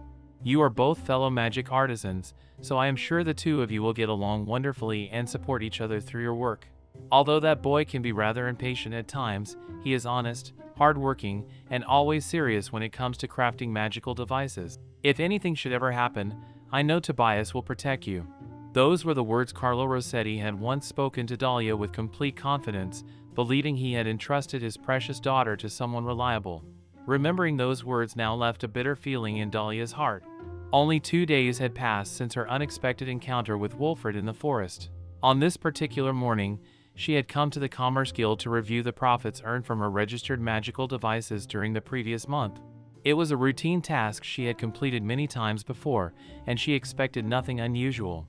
However, as soon as the guild staff began checking the records, the atmosphere became noticeably tense. One employee looked increasingly uncomfortable before quietly apologizing. He admitted that they were deeply sorry about what had happened. During the previous month's registration process, they had been informed that the developer's prior consent had already been obtained. Since Tobias Orlando had been registered as her lawful future husband, he had been permitted to act as her official proxy under guild regulations. Because of that, he had possessed the authority to approve registrations and even reject requests on her behalf. The guild employee reluctantly informed Dahlia that the registration contract for the mini magic device stove had been filed entirely under Tobias Orlando's name.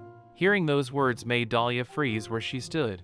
Although she remained outwardly calm, she could hardly believe what she had just heard. The invention she had personally researched, designed, and developed had been legally registered under someone else's name. Without wasting any time, Dahlia was immediately escorted to the office of the guild vice leader. Waiting for her inside was Gabriella, whose usually composed expression carried obvious guilt. The moment Dahlia entered the room, Gabriella stood from her desk and formally lowered her head. She explained that Ivan had already reported the entire situation to her in detail. Speaking as the representative of the Commerce Guild while the guild leader was absent, she sincerely apologized for the guild's mistake. Seeing someone of Gabriella's position bowing so deeply startled Dahlia. She immediately stepped forward and respectfully asked the guild vice leader to raise her head, insisting that there was no need for such an apology. Gabriella slowly straightened herself before placing several documents on the desk between them. Looking directly at Dahlia, she firmly stated that there was absolutely no doubt regarding the true creator of the mini magic device stove. Every blueprint, every technical drawing, every specification, every prototype, and every piece of development documentation clearly belonged to Dahlia Rossetti. The guild possessed sufficient evidence proving beyond question that the invention had been entirely her work. Gabriella continued by explaining that she intended to submit a formal report protesting Tobias Orlando's action. If the investigation proceeded, Tobias would immediately be placed on probation for 2 months. Furthermore, the guild employee responsible for approving the registration without sufficient verification would also receive disciplinary action and be demoted. Before Gabriella could continue outlining the penalties, Dahlia gently interrupted her. She quietly asked that they not go that far. In her opinion, simply correcting the registration and transferring the contract back into her own name would be enough. Gabriella looked at her in genuine surprise. She reminded Dahlia that Tobias's actions constituted contract fraud under Commerce Guild law. Every legal resource necessary to pursue the case was already available. The guild could provide legal assistance, financial support, and every other service required to protect Dahlia's rights as the rightful inventor. Dahlia sincerely thanked Gabriella for her concern before calmly explaining her own thoughts. She admitted that she also shared part of the responsibility. During the previous month, she had been so overwhelmed with work and personal matters that she had entrusted the registration process to Tobias without checking the documents herself. Because of that, she did not even mind forfeiting the previous month's profits if necessary. More importantly, she quietly pointed out the consequences Tobias would face if she formally pursued the case. If she accused him of contract fraud through the Commerce Guild, his career as a magic artisan would effectively come to an end. Gabriella slowly nodded. Unfortunately, that assessment was entirely correct. At the very least, Tobias would almost certainly be prohibited from conducting business through the Commerce Guild, making it nearly impossible for him to continue working professionally as a magic artisan. Gabriella studied Dahlia's calm expression for several moments before asking a question that naturally came to mind. She wondered whether Dahlia still harbored lingering feelings for Tobias despite everything that had happened. Dahlia smiled faintly before gently shaking her head. As his former fiancée, she admitted that saying she held affectionate feelings toward him would leave an unpleasant impression after everything that had occurred. However, before Tobias had ever been her fiancé, he had first been her senior apprentice under Carlo Rossetti. That relationship still carried meaning for her. Thinking carefully for a moment, Dahlia then asked another question. If Tobias voluntarily canceled the fraudulent registration himself and returned the contract without resistance, would the guild be willing to exempt him from punishment? Gabriella answered honestly, yes. If Dahlia herself wished to settle the matter peacefully and Tobias willingly corrected the registration, the guild would respect her wishes and refrain from pursuing disciplinary action. After hearing that answer, Dahlia quietly stood from her chair. With calm determination, she stated that she would first speak directly with Tobias herself. If their discussion failed and he refused to cooperate, then she would return and gratefully accept the guild's assistance at that time. Bowing respectfully, she thanked Gabriella and Ivan before leaving the office, determined to resolve the matter face to face before involving the law. As soon as Dahlia left the office, the room fell silent for a brief moment. Ivan let out a long sigh before looking toward Gabriella. Quietly, he wondered if this was what it truly meant to be fellow apprentices under the same master. In his opinion, after everything Tobias had done, Dahlia had every right to be furious. Most people in her position would have wanted to punch him the moment they saw him. Yet instead of seeking revenge, she was still trying to protect him. Gabriella folded her arms and looked toward the closed door through which Dahlia had just departed. A faint smile appeared on her face as she softly replied that Dahlia was most likely protecting Tobias because of Carlo Rossetti. Ivan looked surprised and asked whether it really had anything to do with her late father. Gabriella slowly nodded. In the world of magic artisans, a disciple's actions reflected directly upon their master. If one apprentice committed a disgraceful act, people often associated that failure with the person who had trained them. Dahlia undoubtedly understood that better than anyone. Even after everything Tobias had done, she still did not want Carlo's name to be stained because two of his apprentices ended up fighting each other through the Commerce Guild. That was simply the kind of person Dahlia was. Meanwhile, Dahlia made her way directly to Tobias. After requesting a private meeting, the two of them sat across from one another once again. Tobias broke the silence first. Looking somewhat uncomfortable, he apologized for forgetting to explain everything properly the last time they spoke. He explained that before the engagement had been broken off, they had planned to establish a business together after their marriage. Since they would have operated as one company, he believed it made sense for the mini magic device stove to be registered under his name. In his mind, even if Dahlia had developed the invention entirely by herself, everything would eventually have belonged to the same family business anyway. Dahlia quietly listened without interrupting him. Once he finished speaking, she calmly asked if that was truly what he meant. Tobias immediately nodded and repeated that because they had intended to sell magical devices under a single company after marriage, he believed registering the invention under his own name had simply been the most practical decision. Dahlia looked at him silently for a few moments before finally speaking. She reminded Tobias of something her father had once taught both of them as apprentices. If someone truly wished to create magical devices for the benefit of others, then they should proudly carve their own name into every creation they produced. The moment a craftsman placed their name upon an invention, they accepted full responsibility for everything connected to it. Every success, every failure, every accident, and every improvement belonged to the person whose name appeared on the registration. That responsibility could never be taken lightly. She continued by explaining that even if they had remained engaged, there had never been any reason to remove her name completely. Registering the invention under both of their names would have been understandable. However, placing it solely under Tobias's name was entirely different. Then she asked him another important question. Had he ever considered what would happen if someone were injured by the magical device while it remained registered only under his name? Tobias looked surprised. Dahlia continued speaking. Because the registration listed only Tobias as the developer, she herself would never even be informed if an accident occurred. Tobias quickly answered that if such a situation ever happened, he would simply tell her afterward. Dahlia slowly shook her head. Perhaps that might have worked if they had truly become husband and wife. Married couples could discuss such matters privately. But now everything had changed. They were no longer engaged. They were no longer partners. They were nothing more than strangers. Because of that, she calmly requested that Tobias immediately cancel the registration for the mini magic device stove that had been filed under his name. Once the cancellation was complete, she would personally register it under her own name as its rightful creator. Tobias lowered his head. His expression became increasingly troubled as he quietly admitted what such a cancellation would actually mean for him.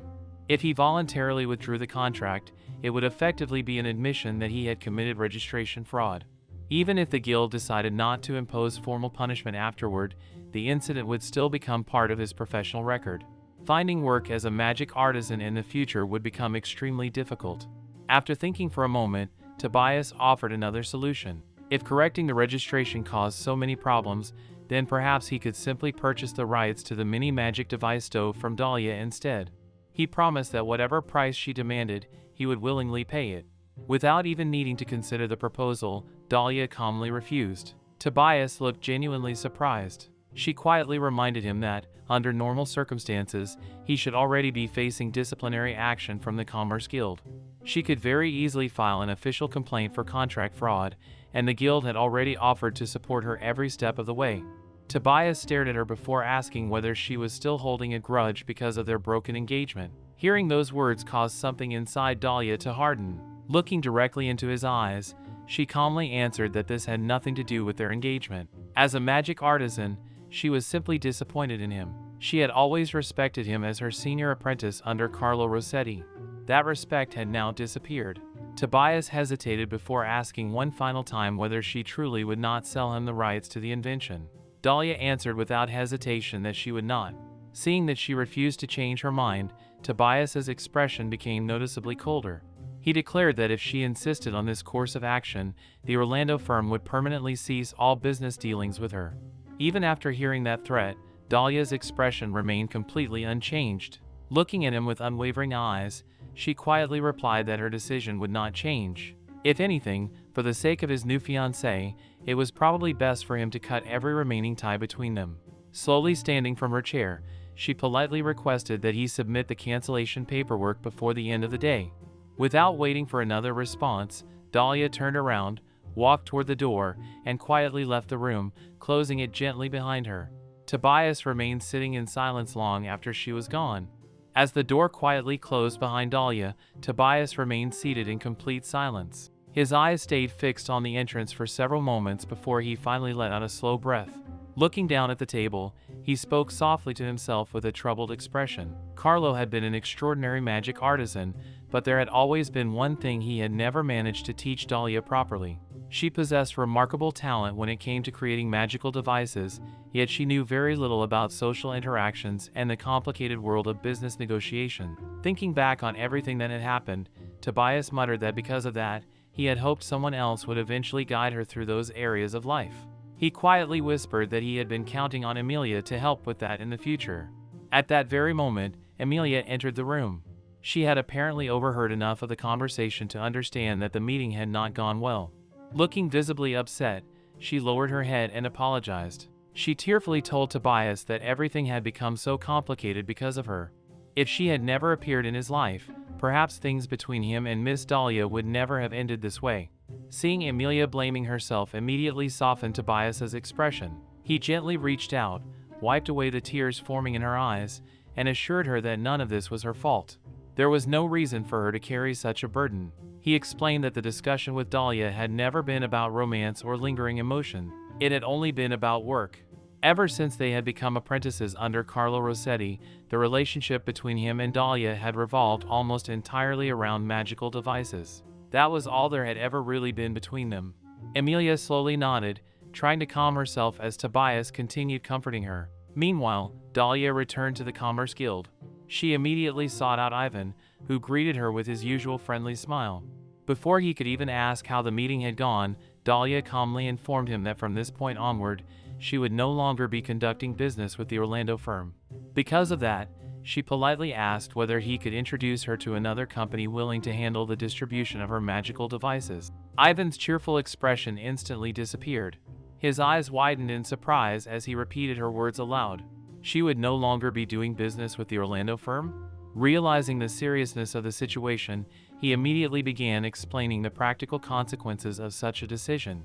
As a freelance magic artisan working without an established firm, the maximum earnings she could receive from each transaction would become significantly lower. More importantly, firms maintained relationships with suppliers throughout the kingdom, allowing them access to rare materials that individual artisans could rarely obtain on their own. Without a business partner, both research and production would become much more difficult. Before Ivan could continue, another guild employee hurriedly excused himself and rushed away. He announced that he needed to inform the guild vice leader immediately. Watching the man disappear down the hallway, Dahlia could only blink in confusion. Only moments later, another familiar guild member approached her with a friendly smile. Greeting her warmly, he casually asked whether she already had plans to meet someone else later that day. He then complimented her appearance before wishing her good luck. Dahlia thanked him politely before explaining that she was currently searching for a new business partner because it would clearly be impossible for her to continue working with the Orlando firm after today's events. The man immediately frowned and clicked his tongue in annoyance. In his opinion, dealing with Tobias Orlando had become nothing but trouble. Then, after thinking for only a brief moment, a completely different idea crossed his mind. Instead of searching endlessly for another company, why not establish one herself? Why not create the Rossetti firm? The unexpected suggestion caught Dahlia completely off guard. She stared at him in surprise. Start her own company? Before she could respond, the guild vice leader, Gabriella, happened to overhear the conversation and smiled with obvious interest. She admitted that she rather liked the sound of the Rossetti firm. In fact, she believed it was an excellent idea. The merchant who had first suggested it immediately stepped forward and declared that if Dahlia truly intended to establish her own firm, then he would gladly become one of her guarantors. Introducing himself proudly as an 11-year member of the Transport Guild, he explained that he had complete confidence in Dahlia's abilities. Another nearby merchant laughed before teasing him. Had he even discussed such a major financial decision with his wife, Irma? The first man simply laughed in return. He was convinced that Irma would be far angrier if he allowed an opportunity like this to pass by. Besides, the required deposit would never seriously affect their household finances. Hearing the discussion, Dahlia quietly asked about the requirements for creating a new firm. One of the guild employees immediately explained the regulation. A security deposit of 15 gold coins would be required. In addition, she would need 4 qualified guarantors. Eligible guarantors included individuals who had served as guild leaders or vice leaders for more than 3 years, guild members with more than 3 years of membership, or nobles possessing a rank equal to or higher than that of a viscount. Before Dahlia had even finished processing the information, another familiar voice suddenly spoke from behind her. "I would also like to become one of your guarantors." Turning around, Dahlia recognized the speaker immediately. It was Mezine Garib, a respected member of the Transport Guild whom she had met while helping move cargo. Smiling warmly, he explained that Dahlia's waterproof cloth had been nothing short of a blessing for the entire Transport Guild.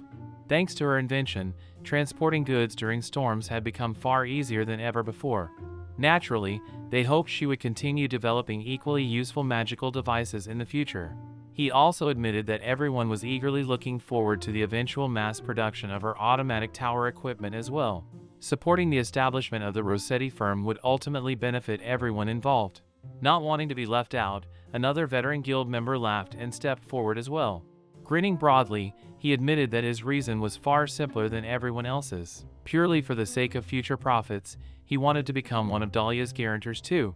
Looking directly at her, he smiled confidently before saying that all she had to do was help him earn a healthy return on his investment over the next 2 years. The gathering around Dahlia continued to grow as more guild members became interested in the discussion. Looking at the people volunteering to support her, Dahlia was left almost speechless. She had come to the Commerce Guild expecting only to correct a registration error, yet somehow the conversation had turned into the possibility of establishing her very own company. Just then, an elderly guild member sighed with disappointment and remarked that it was a shame he could not become one of her guarantors himself. Before Dahlia could even respond, another graceful voice interrupted from nearby. "I shall be the final guarantor." Everyone immediately turned toward the speaker. Standing there with an elegant smile was the wife of the Commerce Guild leader, acting under her husband's authority as the representative of Viscount Leon Guetta. The room instantly became lively. Someone happily exclaimed that this solved the final requirement, though another guild member pointed out that the guild leader was currently overseas and wondered whether arranging an official proxy would take considerable time. The guild leader's wife simply smiled confidently and assured everyone there was no need to worry.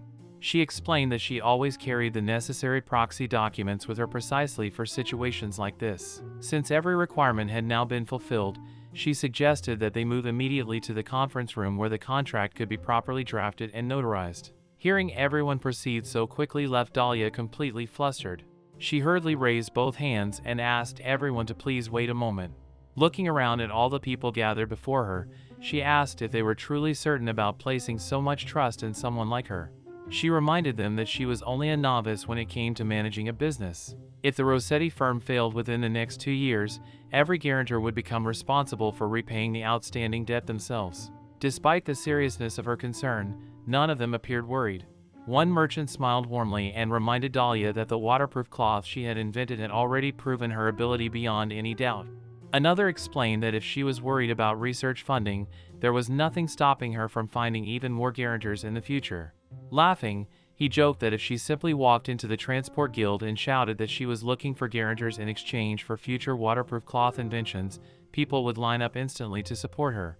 Another guild member jokingly offered to test that theory immediately by making the announcement himself right there in the guild hall. Dahlia quickly begged him not to, causing several people nearby to laugh. Gabriella then calmly explained that Dahlia should think of the required deposit not as money being lost, but as funds belonging to her own company. If she could not provide the entire amount herself, the guarantors would cover the remainder, and once the firm became successful, the deposit would eventually be returned together with interest proportional to the company's earnings. She then placed a thick stack of documents onto the conference table. The contract consisted of 8 pages, and Gabriella assured Dahlia that every member of the guild staff, including herself, would gladly answer any questions she had while reviewing it. In truth, all they required was Dahlia's agreement. As Dahlia silently stared at the paperwork, another guild member smiled knowingly and reminded her of something she had often spoken about in the past. If her own firm became successful, she would finally gain access to many of the rare magical materials she had always dreamed of working with. The mention of rare materials immediately captured Dahlia's full attention. He began listing them one after another. The horn of a unicorn, a premium material famous for magical devices used to relieve pain and soothe aching muscles. The heart of the forest snake, perfect for creating magical devices capable of gently putting people to sleep by reproducing the enchanting songs of sirens. Fire dragon scales for developing magical devices resistant to extreme heat. Wind dragon scales for research related to flight. The skin of the great sea serpent for studying advanced water current manipulation. Every single material he mentioned had once existed only in Dahlia's dreams as a magic artisan. Until now, they had been impossibly rare and painfully expensive, far beyond what an individual researcher could ever hope to obtain. However, by operating her own successful firm, the distribution network would gradually expand, making even such extraordinary materials increasingly accessible. Someone even mentioned that a griffin had recently been subjugated in a neighboring country, meaning its valuable materials would likely arrive on the market before long. As Dahlia listened to the endless list of possibilities, her imagination completely took over. Instead of seeing contracts, deposits, or business risks, she saw magical devices she had never been able to create before, inventions she had only imagined, and years of research finally becoming possible. Her eyes sparkled with excitement as visions of future creations filled her mind.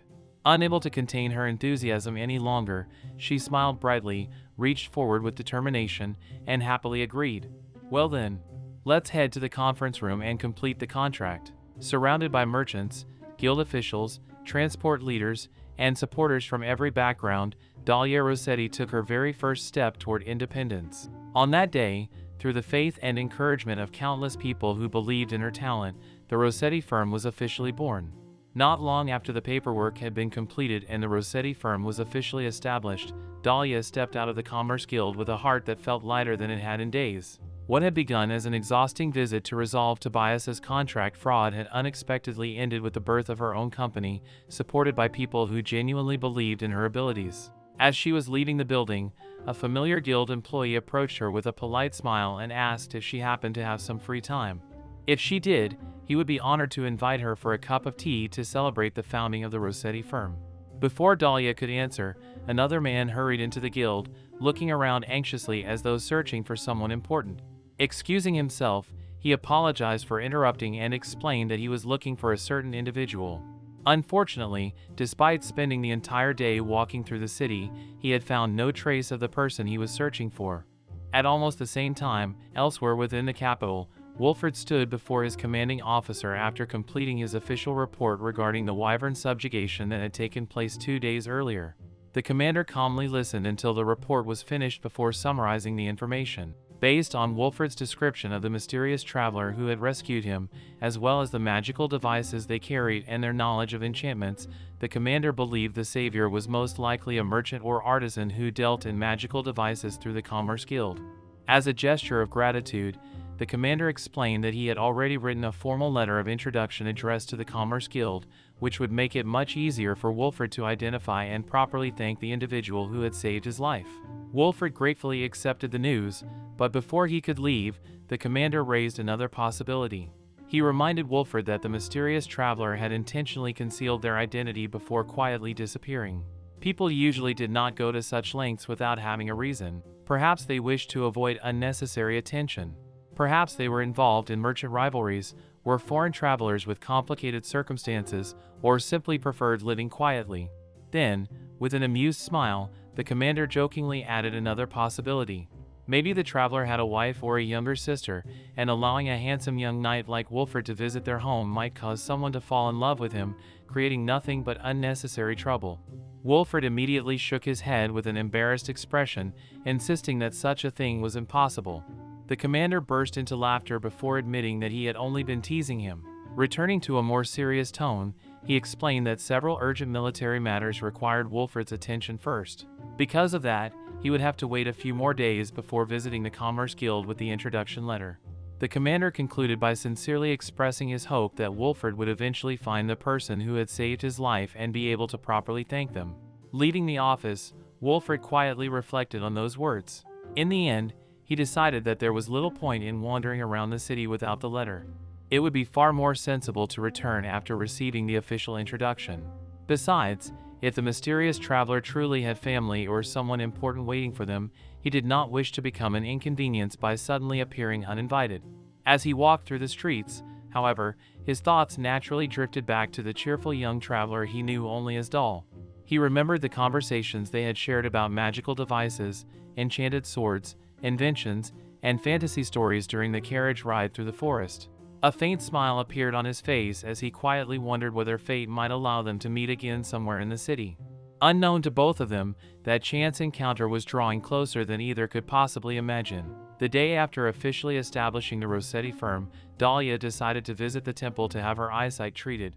For years she had relied on glasses, but now that she was beginning a completely new chapter of her life as the owner of her own company, she felt it was the perfect opportunity to take care of something she had neglected for a long time. The treatment itself relied on healing magic. First, the temple's practitioners carefully reshaped the surface of her cornea using advanced restorative magic before applying another layer of healing magic to complete the aftercare. When the procedure was finished, Dahlia slowly opened her eyes and blinked several times. The world before her appeared astonishingly clear. After spending so many years looking through lenses, seeing everything with her own eyes felt almost unreal. About 30 minutes earlier, before coming to the temple, she had stopped by the Commerce Guild as soon as it opened. Tobias had officially submitted the cancellation paperwork for the mini magic device stove exactly as she had requested, allowing Dahlia to immediately register the invention under her own name as its rightful creator. That matter had finally come to an end. Feeling relieved, she left the guild and began walking through the city, enjoying the crisp, unobstructed view around her. As she passed through one of the busier streets, a conversation between several older merchants unexpectedly reached her ears. They were discussing the Orlando family's second son. One of them remarked that just before his wedding he had suddenly chosen another woman instead of the fiancée he had been engaged to for years. Another man tried to remember the name of Carlo Rossetti's daughter. Was it Tanya? Talia? Something like that, he wondered aloud. A third merchant quickly recognized who they were talking about, describing her as that plain girl everyone had seen around the guild. According to the rumors spreading throughout the city, she had supposedly been so heartbroken after Tobias abandoned her that she dramatically changed her hairstyle to cope with the pain. Another man sighed sympathetically and commented that she must have truly loved him. If only Carlo Rossetti were still alive, perhaps none of this would have happened. Listening from only a short distance away, Dahlia stood completely speechless. She could hardly believe how badly the story had become distorted. The reality was entirely different. Yet somehow the gossip circulating through the city had transformed her into a pitiful young woman who had desperately changed her appearance because of heartbreak. Before she could even process the absurdity of what she had just heard, someone suddenly gave her shoulder a light, friendly pat from behind. Turning around in surprise, she found Gabriella smiling at her.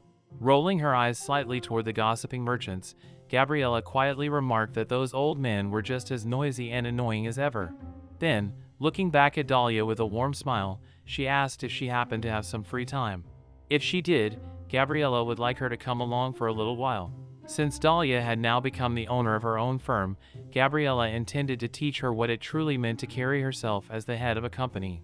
Curious but slightly confused, Dahlia agreed without hesitation, completely unaware that the lesson Gabriella had prepared for her would have nothing to do with contracts, accounting, or magical devices, but instead with something she had almost completely ignored throughout her entire life.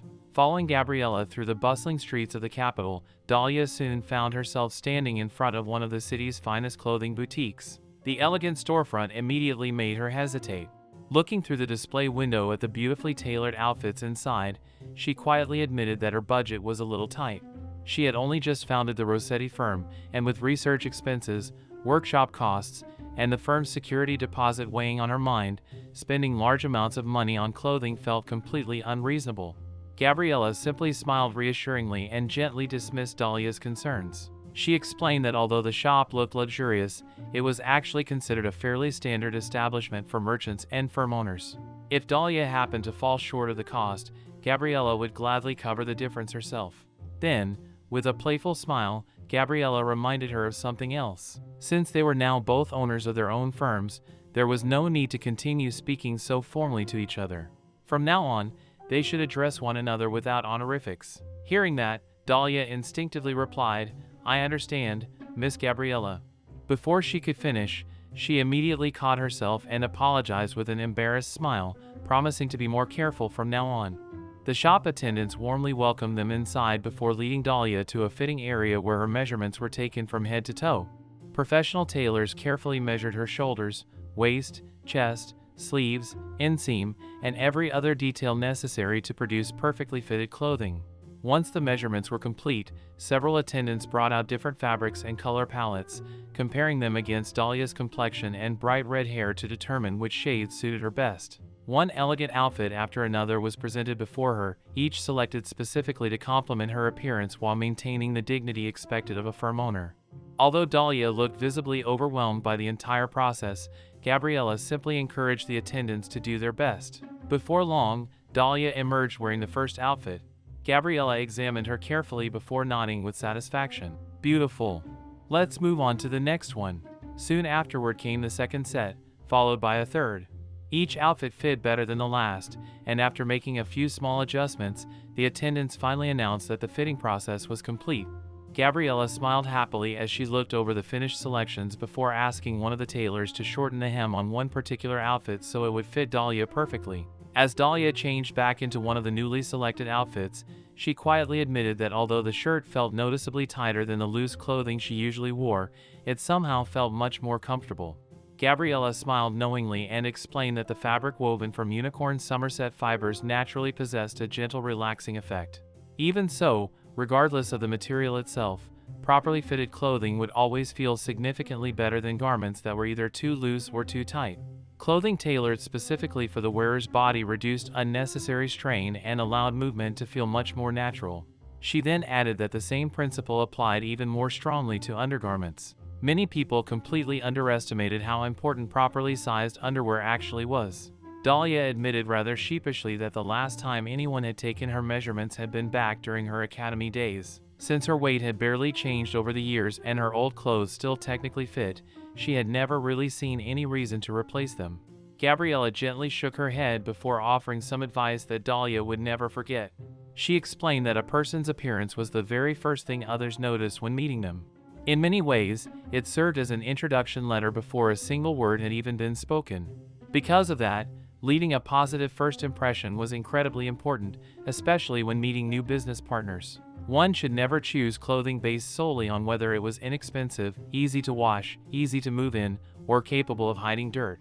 Those practical considerations certainly mattered, but they should never become the only deciding factors. As the owner of the Rossetti firm, Dahlia now represented not only herself but her company as well.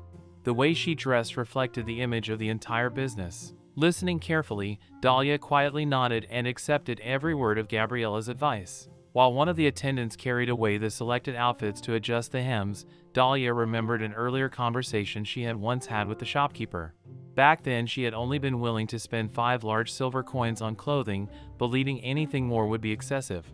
The shopkeeper had laughed and told her that the garments were worth far more than that and jokingly suggested she return once she was ready to pay their true value. Smiling at the memory, Gabriella suggested that while the tailors finished the alterations, they should visit the neighboring shop next door. Their next destination was a cosmetics boutique. Stepping into the cosmetics shop, Dahlia immediately felt even more out of place than she had in the clothing boutique. Elegant shelves were neatly lined with powders, lipsticks, creams, perfumes, brushes, and countless beauty products she had never paid much attention to before. One of the attendants welcomed them warmly before presenting what she described as their basic 10-minute makeup set. She politely explained that if Dahlia wished to remove any existing makeup or simply wash her face before trying the products, a wash basin was prepared nearby for customers to use freely. Dahlia obediently washed her face before returning to the counter, where several attendants eagerly began demonstrating the process. As they carefully explained each step, another employee quietly wrote down detailed notes for Dahlia so she could repeat everything herself in the future. The routine began by shaving the fine baby hairs around her face, which subtly brightened the appearance of her skin. After that, a light layer of face powder was gently applied to create a smooth, natural complexion without making it look artificial. Next came her eyebrows, which were lightly shaped with a soft arch near the ends to make her expression appear gentler while still looking mature enough for a business owner. Her eyelashes were then carefully curled to make her eyes appear brighter and more awake. The attendant explained that eyeshadow was completely optional and that there was no need to use it unless she personally wished to. Finally, a very thin line of eyeliner was delicately drawn just above her eyelashes, creating the illusion of larger eyes while remaining elegant rather than flashy. As the attendant skillfully worked, Dahlia could only stare at herself in the mirror with growing disbelief. The entire process honestly felt a little frightening. She quietly admitted that she had thrown away her makeup years ago. Even back when she still owned some, she had only ever applied a little face powder and lipstick. She had absolutely no experience with the delicate brushwork the attendants were performing so effortlessly. Trying to calm herself, Dahlia suddenly remembered one of the practical exercises from her days in the Secondary Academy's Magic Device Department. During coloring training, students had been required to paint emergency night lamps with alternating red and yellow stripes using paint made from silver firefly scales. The work demanded incredible precision, patience, and a perfectly steady hand. Smiling to herself, Dahlia decided to stop thinking of this as applying makeup. Instead, she would simply pretend she was painting an especially delicate magical device. That familiar way of thinking immediately helped her relax. After several more minutes, the attendants finally stepped back and happily announced that they were finished. Gabriella looked at Dahlia's reflection and smiled brightly. She genuinely complimented her appearance, saying she looked wonderful. One of the attendants enthusiastically recommended the face powder they had used, explaining that besides giving the skin a smooth finish, it also helped prevent dryness. Another pointed out that the chosen lipstick perfectly complemented Dahlia's natural coloring and suggested an eyeshadow that would further emphasize her bright eyes if she ever wished to wear a slightly more refined look. Curious, Dahlia asked whether cosmetics had recently become more diverse than before, since she had never remembered seeing so many colors available. The attendant happily explained that in recent years, cosmetics made from monster materials had become increasingly popular, dramatically expanding both the variety and quality of available products. Hearing that immediately sparked Dahlia's curiosity as a magic artisan. She asked whether monster materials were genuinely used to produce cosmetics as well. The attendant nodded enthusiastically before picking up one particular lipstick. She explained that its brilliant red color came from dyes extracted from red slimes. Not only was the lipstick completely non-toxic and perfectly safe to use, but the natural gel-like properties of the slime also gave it an exceptionally smooth texture and a beautiful glossy finish. Listening to the explanation, Dahlia could not help becoming fascinated. Even cosmetics relied on magical materials. Once again, she realized just how many different fields magical craftsmanship touched throughout everyday life. As she thoughtfully examined the lipstick in her hand, another attendant carefully finished writing the final notes for Miss Dahlia's makeup guide, ensuring she would have a simple reference to follow whenever she decided to prepare herself for future business meetings. After finishing their shopping at the cosmetics store, Dahlia and Gabriella returned to the clothing boutique where the attendants had been adjusting the hems of the outfits she had chosen earlier. As soon as they entered, one of the staff members greeted them with a smile and politely asked them to wait just a moment while the finished garments were brought out. While waiting, Dahlia's eyes wandered across the displays until they suddenly stopped on a robe hanging elegantly near the back of the shop. The moment she saw it, she could not help quietly murmuring that it was incredibly cute. Noticing where her gaze had settled, Gabriella smiled knowingly and asked whether that particular robe had caught her attention. She explained that it was woven from the hair of a bicorn, a rare magical beast whose fibers naturally possessed a slight resistance to illusion magic. Although the magical effect was fairly weak and not powerful enough to classify the robe as an official magical device, it still provided a small degree of protection against illusion-based spells. Because the resistance was so minimal, most people simply treated it as ordinary clothing rather than something special, which unfortunately meant there was very little demand for it despite the quality of its craftsmanship. Dahlia continued examining the robe with growing interest. Rather than focusing on its appearance, her thoughts immediately drifted toward the magical material itself. She quietly wondered if the reason the robe had never become popular was simply because people had not yet experimented enough with the properties of bicorn hair. Perhaps there were still countless applications waiting to be discovered. Seeing how fascinated Dahlia looked, Gabriella suggested that while they waited for the alterations to be completed, she should simply try the robe on. Dahlia hesitated for only a moment before agreeing. As soon as she slipped it over her shoulders, everyone nearby paused to look at her. Even the attendants could not hide their surprise. The robe fit her almost perfectly, as though it had been tailored specifically for her. Gabriella smiled brightly and honestly admitted that it suited her far better than she had expected. Looking at herself in the mirror, Dahlia noticed that the shoulders were slightly more open than the clothing she normally wore.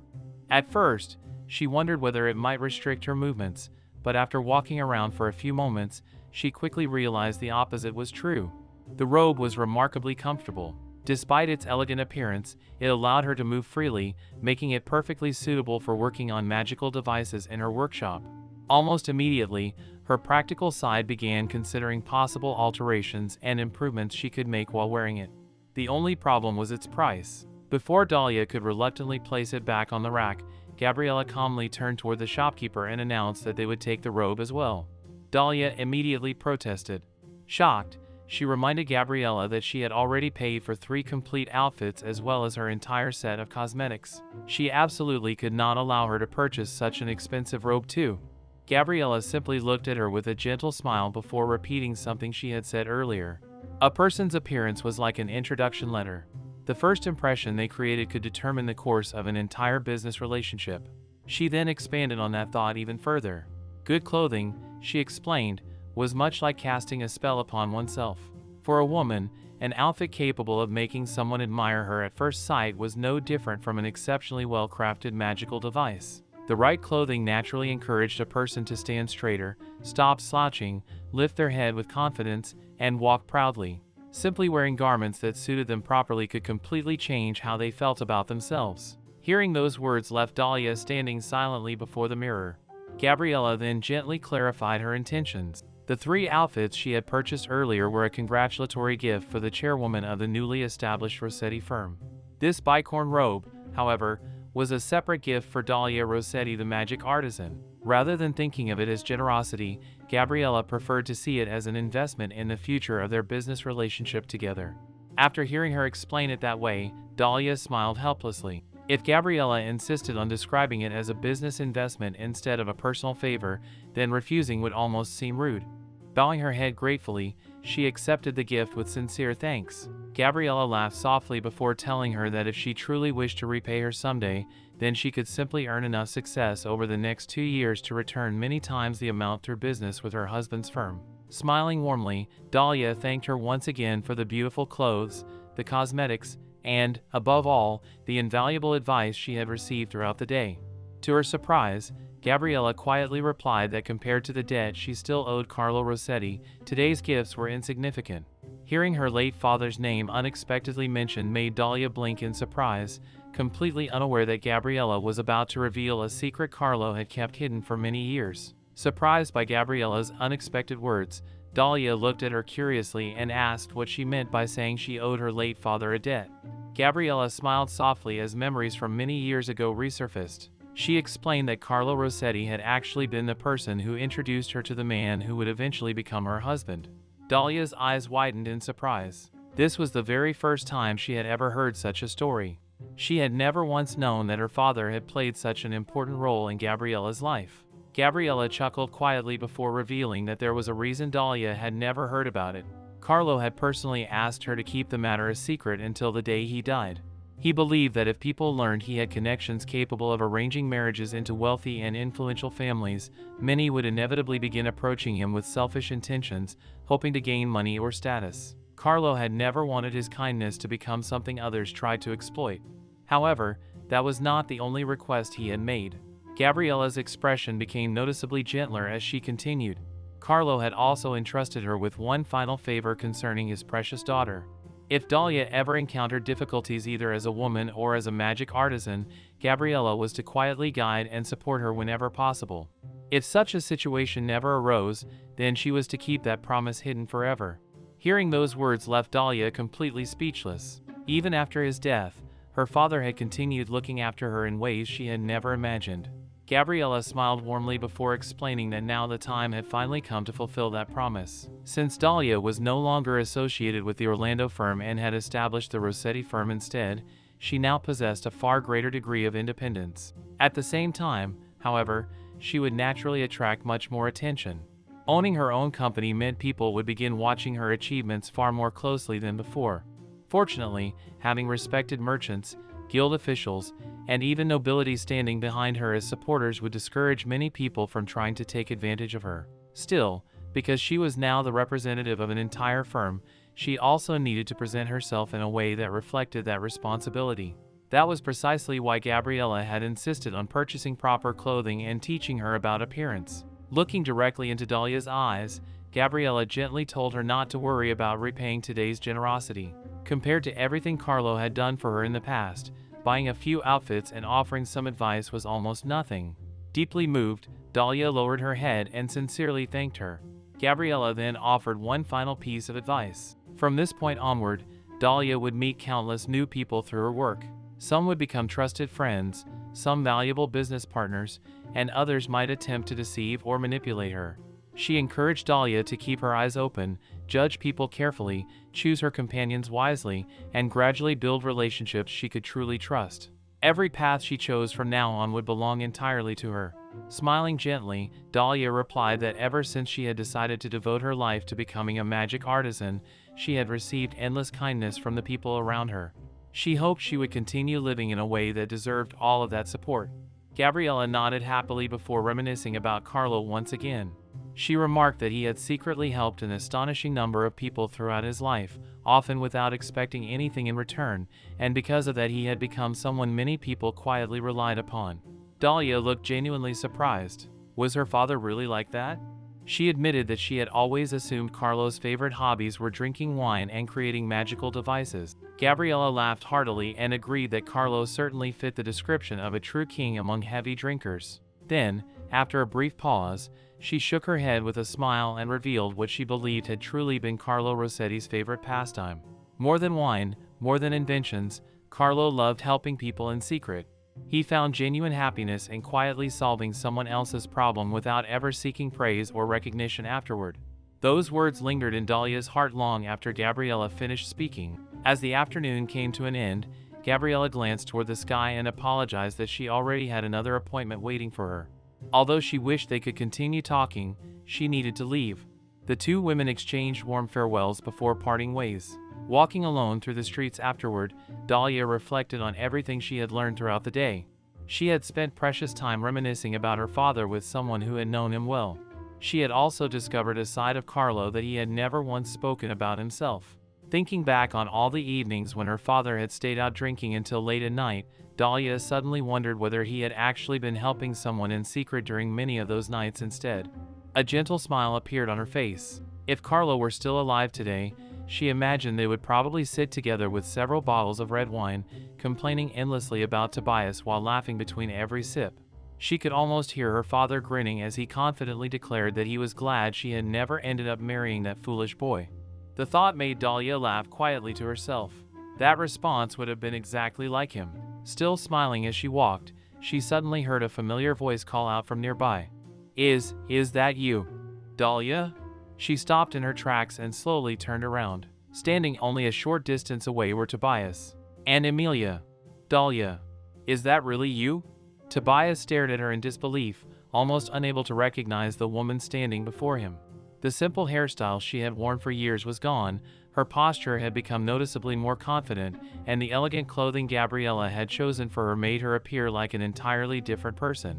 Before Tobias could gather his thoughts, Emilia suddenly stepped forward. With tears already forming in her eyes, she bowed deeply toward Dahlia and loudly apologized. She confessed that because she had fallen in love with Tobias, he had decided to break off his engagement with Dahlia the day before their wedding, and she was truly sorry for causing her so much pain. Emilia's voice carried across the busy street, immediately attracting the attention of everyone nearby. People walking through the shopping district slowed their steps, while others openly stopped to watch. Within moments, whispers began spreading through the crowd. An affair. The day before the wedding? Seriously? Poor girl. I can't believe that happened. Some looked sympathetically at Dahlia while others stared curiously at Tobias and Emilia. Hearing the rumors spreading right in front of her, Dahlia could not help wondering whether Emilia had done this intentionally or whether she simply lacked any awareness of her surroundings. Either way, the entire street now knew far more about their personal lives than she had ever wanted. Remaining perfectly composed, Dahlia smiled politely and answered that everything was already in the past. There was no reason to dwell on it anymore. Emilia lowered her head again, apologizing once more, but before Dahlia could say anything further, Tobias stepped between them. Looking frustrated, he asked Dahlia to stop blaming Emilia. Dahlia looked at him with complete confusion before calmly asking exactly where he saw anyone blaming her. She had not accused Emilia of anything, raised her voice, or even spoken harshly toward her. She had simply answered politely. Suddenly, a familiar voice sounded from somewhere behind them. "So, there are truly no lingering feelings left?" The instant she heard that voice, Dahlia's eyes widened in surprise. She recognized it immediately. Turning around, she saw Wolfert approaching with his usual bright smile. At almost the same moment, several young women nearby noticed the handsome nobleman walking toward Dahlia and began whispering among themselves. "Wait, since her engagement has been broken off, doesn't that mean Lady Dahlia is single now?" Another young noble quietly sighed with obvious regret before speaking loudly enough for those nearby to hear. He admitted that he had wanted to court Lady Dahlia for quite some time but had never been able to do so because she had already been engaged. Now that fate had unexpectedly allowed them to meet again, he could hardly express how grateful he was to Lady Luck for granting him such a wonderful opportunity. Hearing those theatrical words, Dahlia blinked several times before looking toward Wolfert in complete surprise. Tobias and Emilia also turned to look at the newcomer. Unable to hide his confusion, Tobias quietly asked who exactly this gentleman was. Wolfert gracefully bowed before introducing himself with perfect noble etiquette. "My name is Wolfert Scalfarado." The moment his family name left his lips, Tobias and Emilia both froze. Scalfarado. The Scalfarado family? The noble house famous for its water magic? Tobias immediately straightened his posture before hurriedly introducing himself much more respectfully than before. He identified himself as Tobias Orlando of the Orlando firm while inwardly realizing that this was no ordinary noble at all. The Scalfarado family stood far above what he had expected. Any assumptions he had made about Wolfert's status instantly disappeared. Without paying much attention to Tobias's reaction, Wolfert gently stepped closer to Dahlia before politely extending his hand toward her. Looking directly into her eyes, he asked whether Lady Dahlia would allow him the honor of escorting her to a restaurant he knew well, one that he highly recommended. A warm smile naturally appeared on Dahlia's face. Placing her hand into his without hesitation, she happily accepted his invitation, replying that it would be her pleasure. Leaving the stunned Tobias and Emilia standing speechless behind them, Wolfert and Dahlia quietly walked away together, disappearing into the lively streets of the capital while countless curious eyes continued following them. As they walked side by side through the busy streets, Wolfert kept a relaxed pace so Dahlia could comfortably walk beside him. After they had put enough distance between themselves and the small crowd gathering around Tobias and Emilia, he glanced at her with a gentle smile before quietly admitting what had been on his mind. He hoped she did not mind what he had done back there. By introducing himself using the full Scalfarado family name, he had intentionally drawn everyone's attention away from the rumors surrounding her. Nobles carry considerable influence in the capital, and he knew people would be far more interested in wondering why a member of the Scalfarado family was personally escorting Dahlia than continuing to gossip about her broken engagement. Even so, he worried that publicly revealing his family name might end up causing trouble for her work or daily life. Dahlia looked at him for a moment before smiling sincerely.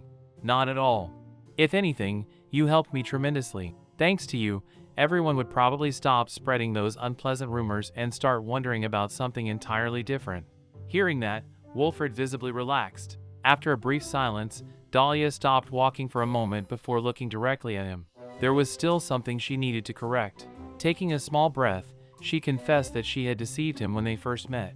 Back in the forest, she had introduced herself simply as Doll and had allowed him to believe she was a young man. Smiling apologetically, she finally revealed her full identity. "I am Doll." "No, Dahlia Rossetti, a magic artisan." Wolfert looked at her for only a second before laughing softly. He admitted that he was simply glad fate had allowed them to meet again, Miss Dahlia. In fact, he confessed that he had been on his way to the Commerce Guild specifically to ask about her. Hearing that made Dahlia blink in surprise. Wolfert grinned and jokingly remarked that he had apparently dodged a bullet. If they had missed each other today, he might have spent the entire afternoon searching the guild without success. Several young women who had witnessed them leaving together continued watching from a distance, whispering among themselves and wondering about the relationship between the handsome nobleman and the beautiful red-haired magic artisan. Their curiosity only seemed to grow with every step the pair took together. Feeling slightly embarrassed, Dahlia apologized once more. She admitted that she should have given him some way to contact her before they parted in the forest. She had even tricked him into believing she was a man. Wolfert gently shook his head before reassuring her that everything had worked out for the best. Had he known from the very beginning that she was actually a woman, he doubted he would have dared remove his shirt to wash himself by the river while she was nearby. Besides, with the monster blood irritating his eyes, delaying treatment any longer would only have made his eye infection worse. Then, scratching his cheek awkwardly, he admitted something that immediately made Dahlia burst into laughter. He confessed that after discovering the truth, he was actually relieved she was a woman.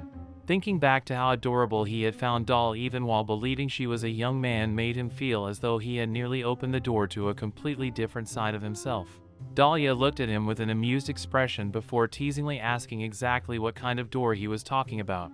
Realizing what he had accidentally implied, Wolfert turned bright red with embarrassment. At that very moment, both of them simultaneously noticed they were still absent-mindedly holding each other's hands. Their eyes widened, and almost in perfect synchronization they quickly let go before awkwardly looking away. After a few seconds of embarrassed silence, Wolfert cleared his throat and admitted that, despite everything, he had actually recognized her almost immediately. Her eye color, the atmosphere she carried around herself, and even her scent were exactly the same as the person who had rescued him in the forest. Dahlia smiled mischievously before complimenting him on having an exceptionally good nose. Wolfert laughed before once again expressing his heartfelt gratitude for saving his life that day.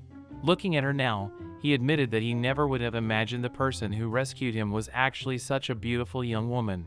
Dahlia thanked him politely for the compliment before joking that perhaps the difference was simply because she had not been wearing any makeup when they first met.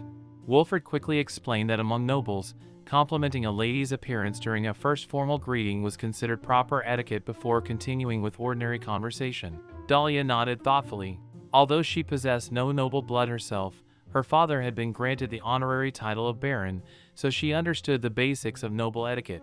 Even so, she admitted that formal greetings like these still felt incredibly difficult to her. Wolfert smiled helplessly and agreed. Forgetting to offer a proper compliment or delivering one poorly could become an unexpectedly serious matter among nobles. Sometimes, he admitted, being blessed with an attractive face came with far more complications than people imagined. As they continued strolling through the lively streets of the capital, Dahlia suddenly noticed that Wolfhard had put on a pair of glasses. Looking at her with slight concern, she asked whether his eyes were still bothering him after the injury in the forest. He smiled reassuringly and gently shook his head. He explained that his eyes had already been completely treated at the temple and there was nothing wrong with them anymore. The glasses were only a simple disguise. He preferred to keep a slightly lower profile while walking around the city. Normally, he would simply conceal himself beneath a mantle whenever he wished to avoid attention, but wearing one during the middle of summer would only make him stand out even more. Dahlia nodded in understanding before he suddenly remembered something. Smiling, he reminded him of the promise they had made beside the river a few days earlier. She had told him that if they happened to meet again somewhere in the city, he would be allowed to treat her to a meal. Looking at her hopefully, Wolfert politely asked whether he might finally fulfill that promise. He confessed that ever since their conversation in the forest, he had been hoping for another opportunity to talk with her about magic swords and magical devices. Dahlia's smile naturally grew warmer as she recalled that pleasant carriage ride through the forest. Quietly, she admitted that she had been thinking exactly the same thing. Their previous conversation had ended far too quickly, and there were still countless things she wanted to discuss with him. Before long, the two of them arrived at a cozy restaurant that Wolfert frequently visited. The table was soon filled with delicious dishes, including fried potatoes sprinkled with whole black pepper, steamed chicken, roasted beans, and skewers made from sea serpent kingsnake. Once everything had been served, Wolfert jokingly warned Dahlia that if he happened to drink too much wine and become completely intoxicated, she should simply tell the coachman to take him back to the royal capital barracks and collect the fare upon arrival. Dahlia laughed before replying that if she were the one who became drunk instead, he should send her back to the Green Tower in the best district of the capital. Both of them smiled before raising their wine glasses together. Cheers to our reunion. Their glasses lightly clinked together before each of them happily took a long drink. A short while later, Wolfert reached into his belongings and politely asked if it would be all right for him to use one of his magical devices. Curious, Dahlia looked at the small item resting in his hand. It was a spying prevention device. Wolfert explained that once activated, it distorted nearby sounds so that anyone attempting to eavesdrop from a distance would hear nothing except meaningless garbled noise.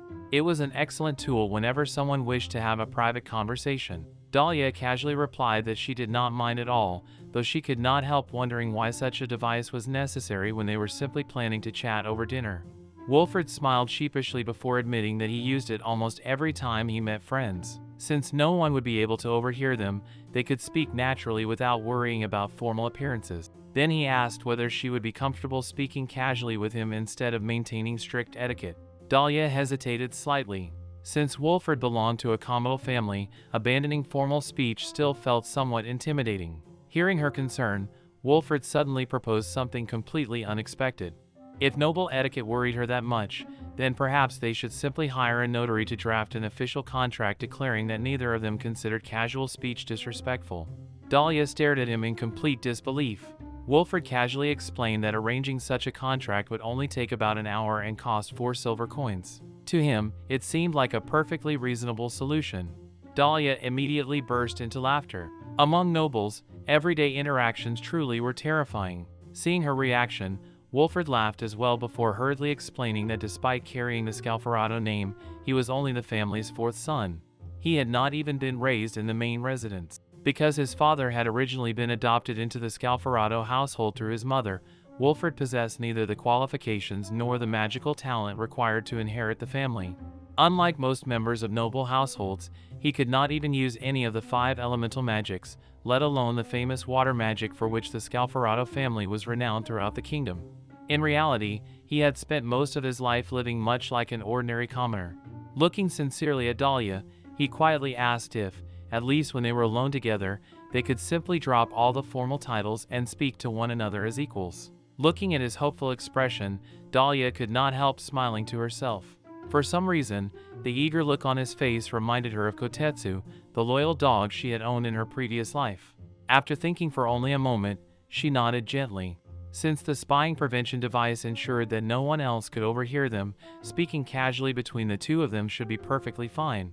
Wolfert's face immediately lit up with genuine happiness, as though he had just been given the greatest gift imaginable. After seeing Wolfert's delighted expression, Dahlia could not help smiling herself. It was almost amusing how quickly his serious noble appearance disappeared whenever he became excited. Looking down at the small magical device resting on the table between them, she became curious and asked him how the spying prevention device actually functioned. Wolfert admitted that his understanding was fairly limited. According to the mage at the royal castle who had provided it, the device concealed conversations by offsetting and scrambling nearby sounds. Unless someone stood extremely close to the users, anyone attempting to listen from a distance would hear nothing more than meaningless, distorted noise. Dahlia nodded thoughtfully as she examined the device with the eyes of a magic artisan. She remarked that while it effectively prevented ordinary eavesdropping, it probably could not stop someone from reading their lips if they maintained direct line of sight. Wolfert agreed with a smile before changing the subject.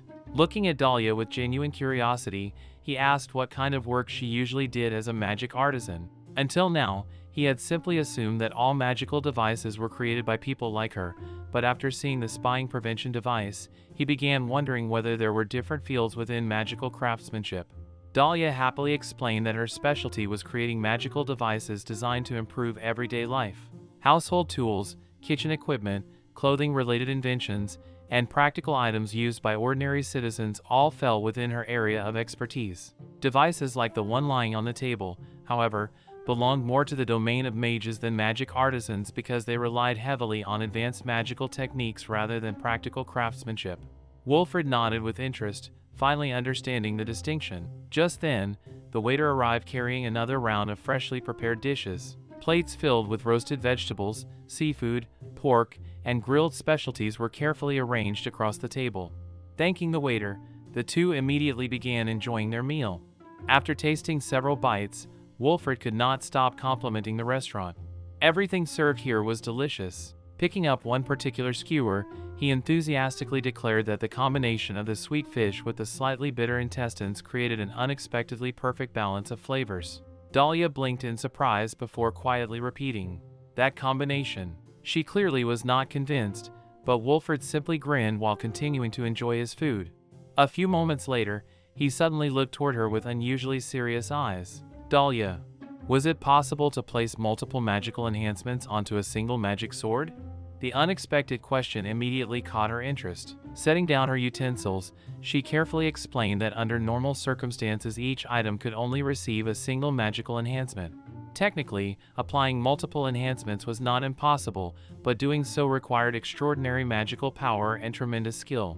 Only exceptionally talented mages or alchemists were capable of accomplishing something like that, which was precisely why true magic swords possessing several enhancements were considered incredibly rare treasures. Wilfred listened attentively before asking another question. What about combining enhancements such as voice alteration, petrification resistance, and paralysis resistance? It was theoretically possible, wasn't it? Dahlia nodded slowly. In theory, yes. The real difficulty lay in the process itself. Once the first enhancement had been applied, attempting to add another during the same procedure would usually cause the magical formulas to interfere with one another and repel each other. Perhaps, she thoughtfully suggested, if the first enhancement were completed entirely before beginning a second one, there might be another possibility. Unfortunately, the actual enhancement process used by mages and alchemists was treated as a closely guarded secret, so she did not know whether the crucial step depended more upon magic itself or upon alchemical techniques. Wilfred leaned back in his chair, quietly absorbing her explanation. It certainly sounded far more complicated than he had imagined. Then, after a brief pause, his eyes suddenly lit up with inspiration. Rather than thinking about expensive legendary magic swords, what if the same idea could somehow be applied to ordinary weapons instead? Suppose the standard swords issued to the monster subjugation unit could receive several practical enhancements. Even if they never became true magic swords, they might eventually perform almost as effectively. Before Dahlia could answer, another platter was placed onto the table. Looking at the grilled seafood before her, she noticed pieces of kraken meat. Taking a bite, she smiled pleasantly. There was absolutely no unpleasant fishy smell. Whether it was due to the preparation or the cooking method, the flavor was remarkably clean. Wilfred nodded enthusiastically while enjoying another piece himself. Perhaps it was simply because the quality of the meat was excellent from the very beginning. Either way, they both agreed that everyone involved deserved appreciation. The fishermen who had risked themselves catching the enormous sea monster, the workers who transported it during the scorching summer heat, and even the mages responsible for maintaining the warehouse cooling systems all played equally important roles in allowing such fresh food to reach their table. Smiling, Wilfred raised another skewer toward the ceiling in mock celebration before jokingly offering his sincere gratitude to every single person responsible for bringing these delicious kraken skewers into existence. Both of them laughed before suddenly realizing they had wandered completely away from their original discussion. Weren't we talking about magical enhancements? Dahlia asked with an amused smile. Wilfred laughed just as hard before agreeing. Somehow their conversation had drifted from enchanted swords all the way to grilled seafood. Still smiling after their brief detour into discussing food, Dahlia gently brought the conversation back to magical enhancements. She repeated that under normal circumstances, only one enhancement could be placed on a single item. Applying multiple enchantments required a very specialized process that was both difficult and closely guarded, making it virtually impossible to mass produce. Wilfred rested his chin on one hand as he quietly thought through everything she had explained. Then another idea suddenly flashed through his mind. Looking at Dahlia with growing excitement, he asked her a seemingly unrelated question. In the monster subjugation unit, it was perfectly normal for damaged swords to have their hilts or guards replaced, wasn't it? Dahlia looked puzzled by the sudden change in topic but asked him to continue. Wilfred nodded and explained that it happened quite frequently. During battles against monsters, the hilt or crossguard often became damaged long before the blade itself, so replacing individual parts rather than forging an entirely new sword was common practice. Hearing that answer, Dahlia's eyes slowly began to brighten. A fascinating possibility started forming inside her mind. She leaned forward slightly as she carefully organized her thoughts. What if, instead of treating the sword as one complete object, they considered each individual component separately? Suppose the hilt received a speed enhancement. The guard could be enchanted with cleansing or self-cleaning magic. The blade itself could then receive a hardness enhancement. If each individual part carried only a single enhancement before being assembled together afterward, then wouldn't the completed sword effectively possess 3 different enhancements at once? For a brief moment, complete silence fell over the table. Wilfred simply stared at her, unable to process what he had just heard. Then his eyes widened dramatically. His chair scraped loudly across the floor as he suddenly shot to his feet in excitement. If that actually worked! His voice nearly echoed throughout the restaurant before he quickly caught himself. Other customers briefly turned to look at him as he realized how loudly he had reacted. Lowering his head apologetically, he slowly sat back down again, unable to hide the excitement shining in his eyes. That would be incredible.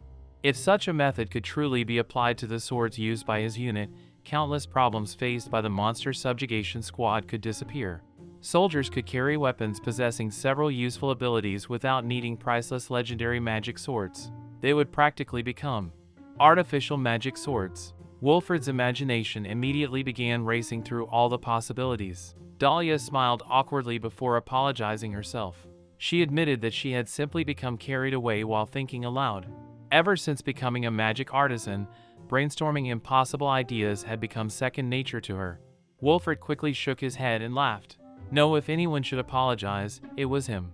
In his excitement, he had almost forgotten his meal entirely. Dahlia pointed at the untouched food sitting in front of him and teasingly reminded him that he should stop neglecting his dinner. Playing with ideas was one thing, but playing with perfectly good food was another. The two of them laughed before continuing their discussion. Dahlia explained that, in theory, the same concept might not be limited to swords alone. Spears, axes, shields, or even ordinary tools could potentially benefit from the same principle if each component were enchanted separately before final assembly.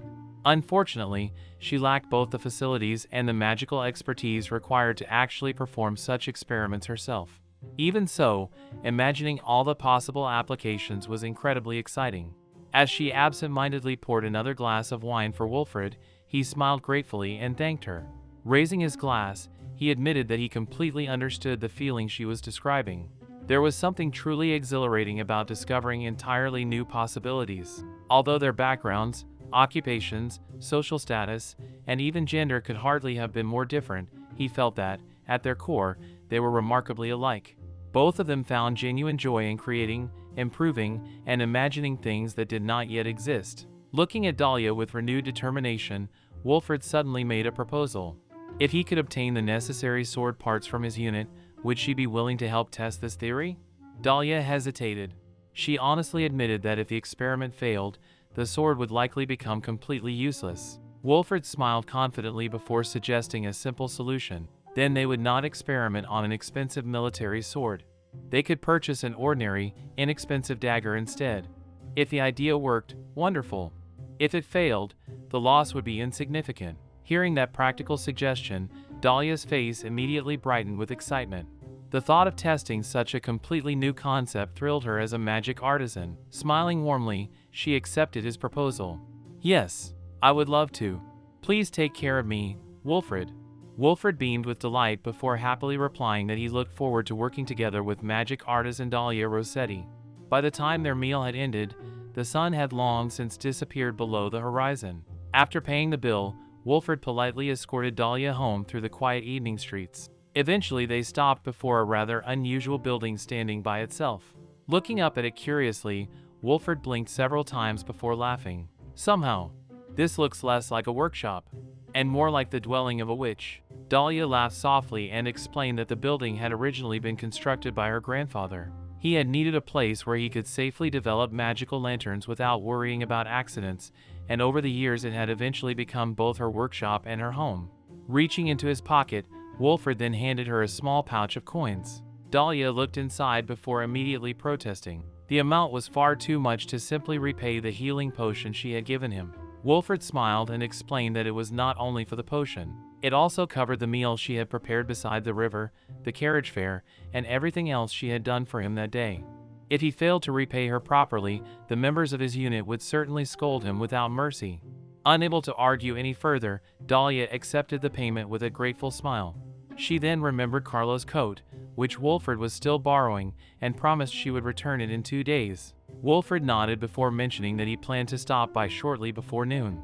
Then, almost as an afterthought, Dahlia invited him to accompany her to a magic device shop located in the Northern District, one that mainly catered to noble customers. Wolford immediately accepted without the slightest hesitation. They agreed to meet again in 2 days before exchanging their farewells. Just as Wolford began walking away, he suddenly stopped, turned around, and awkwardly wished her good night.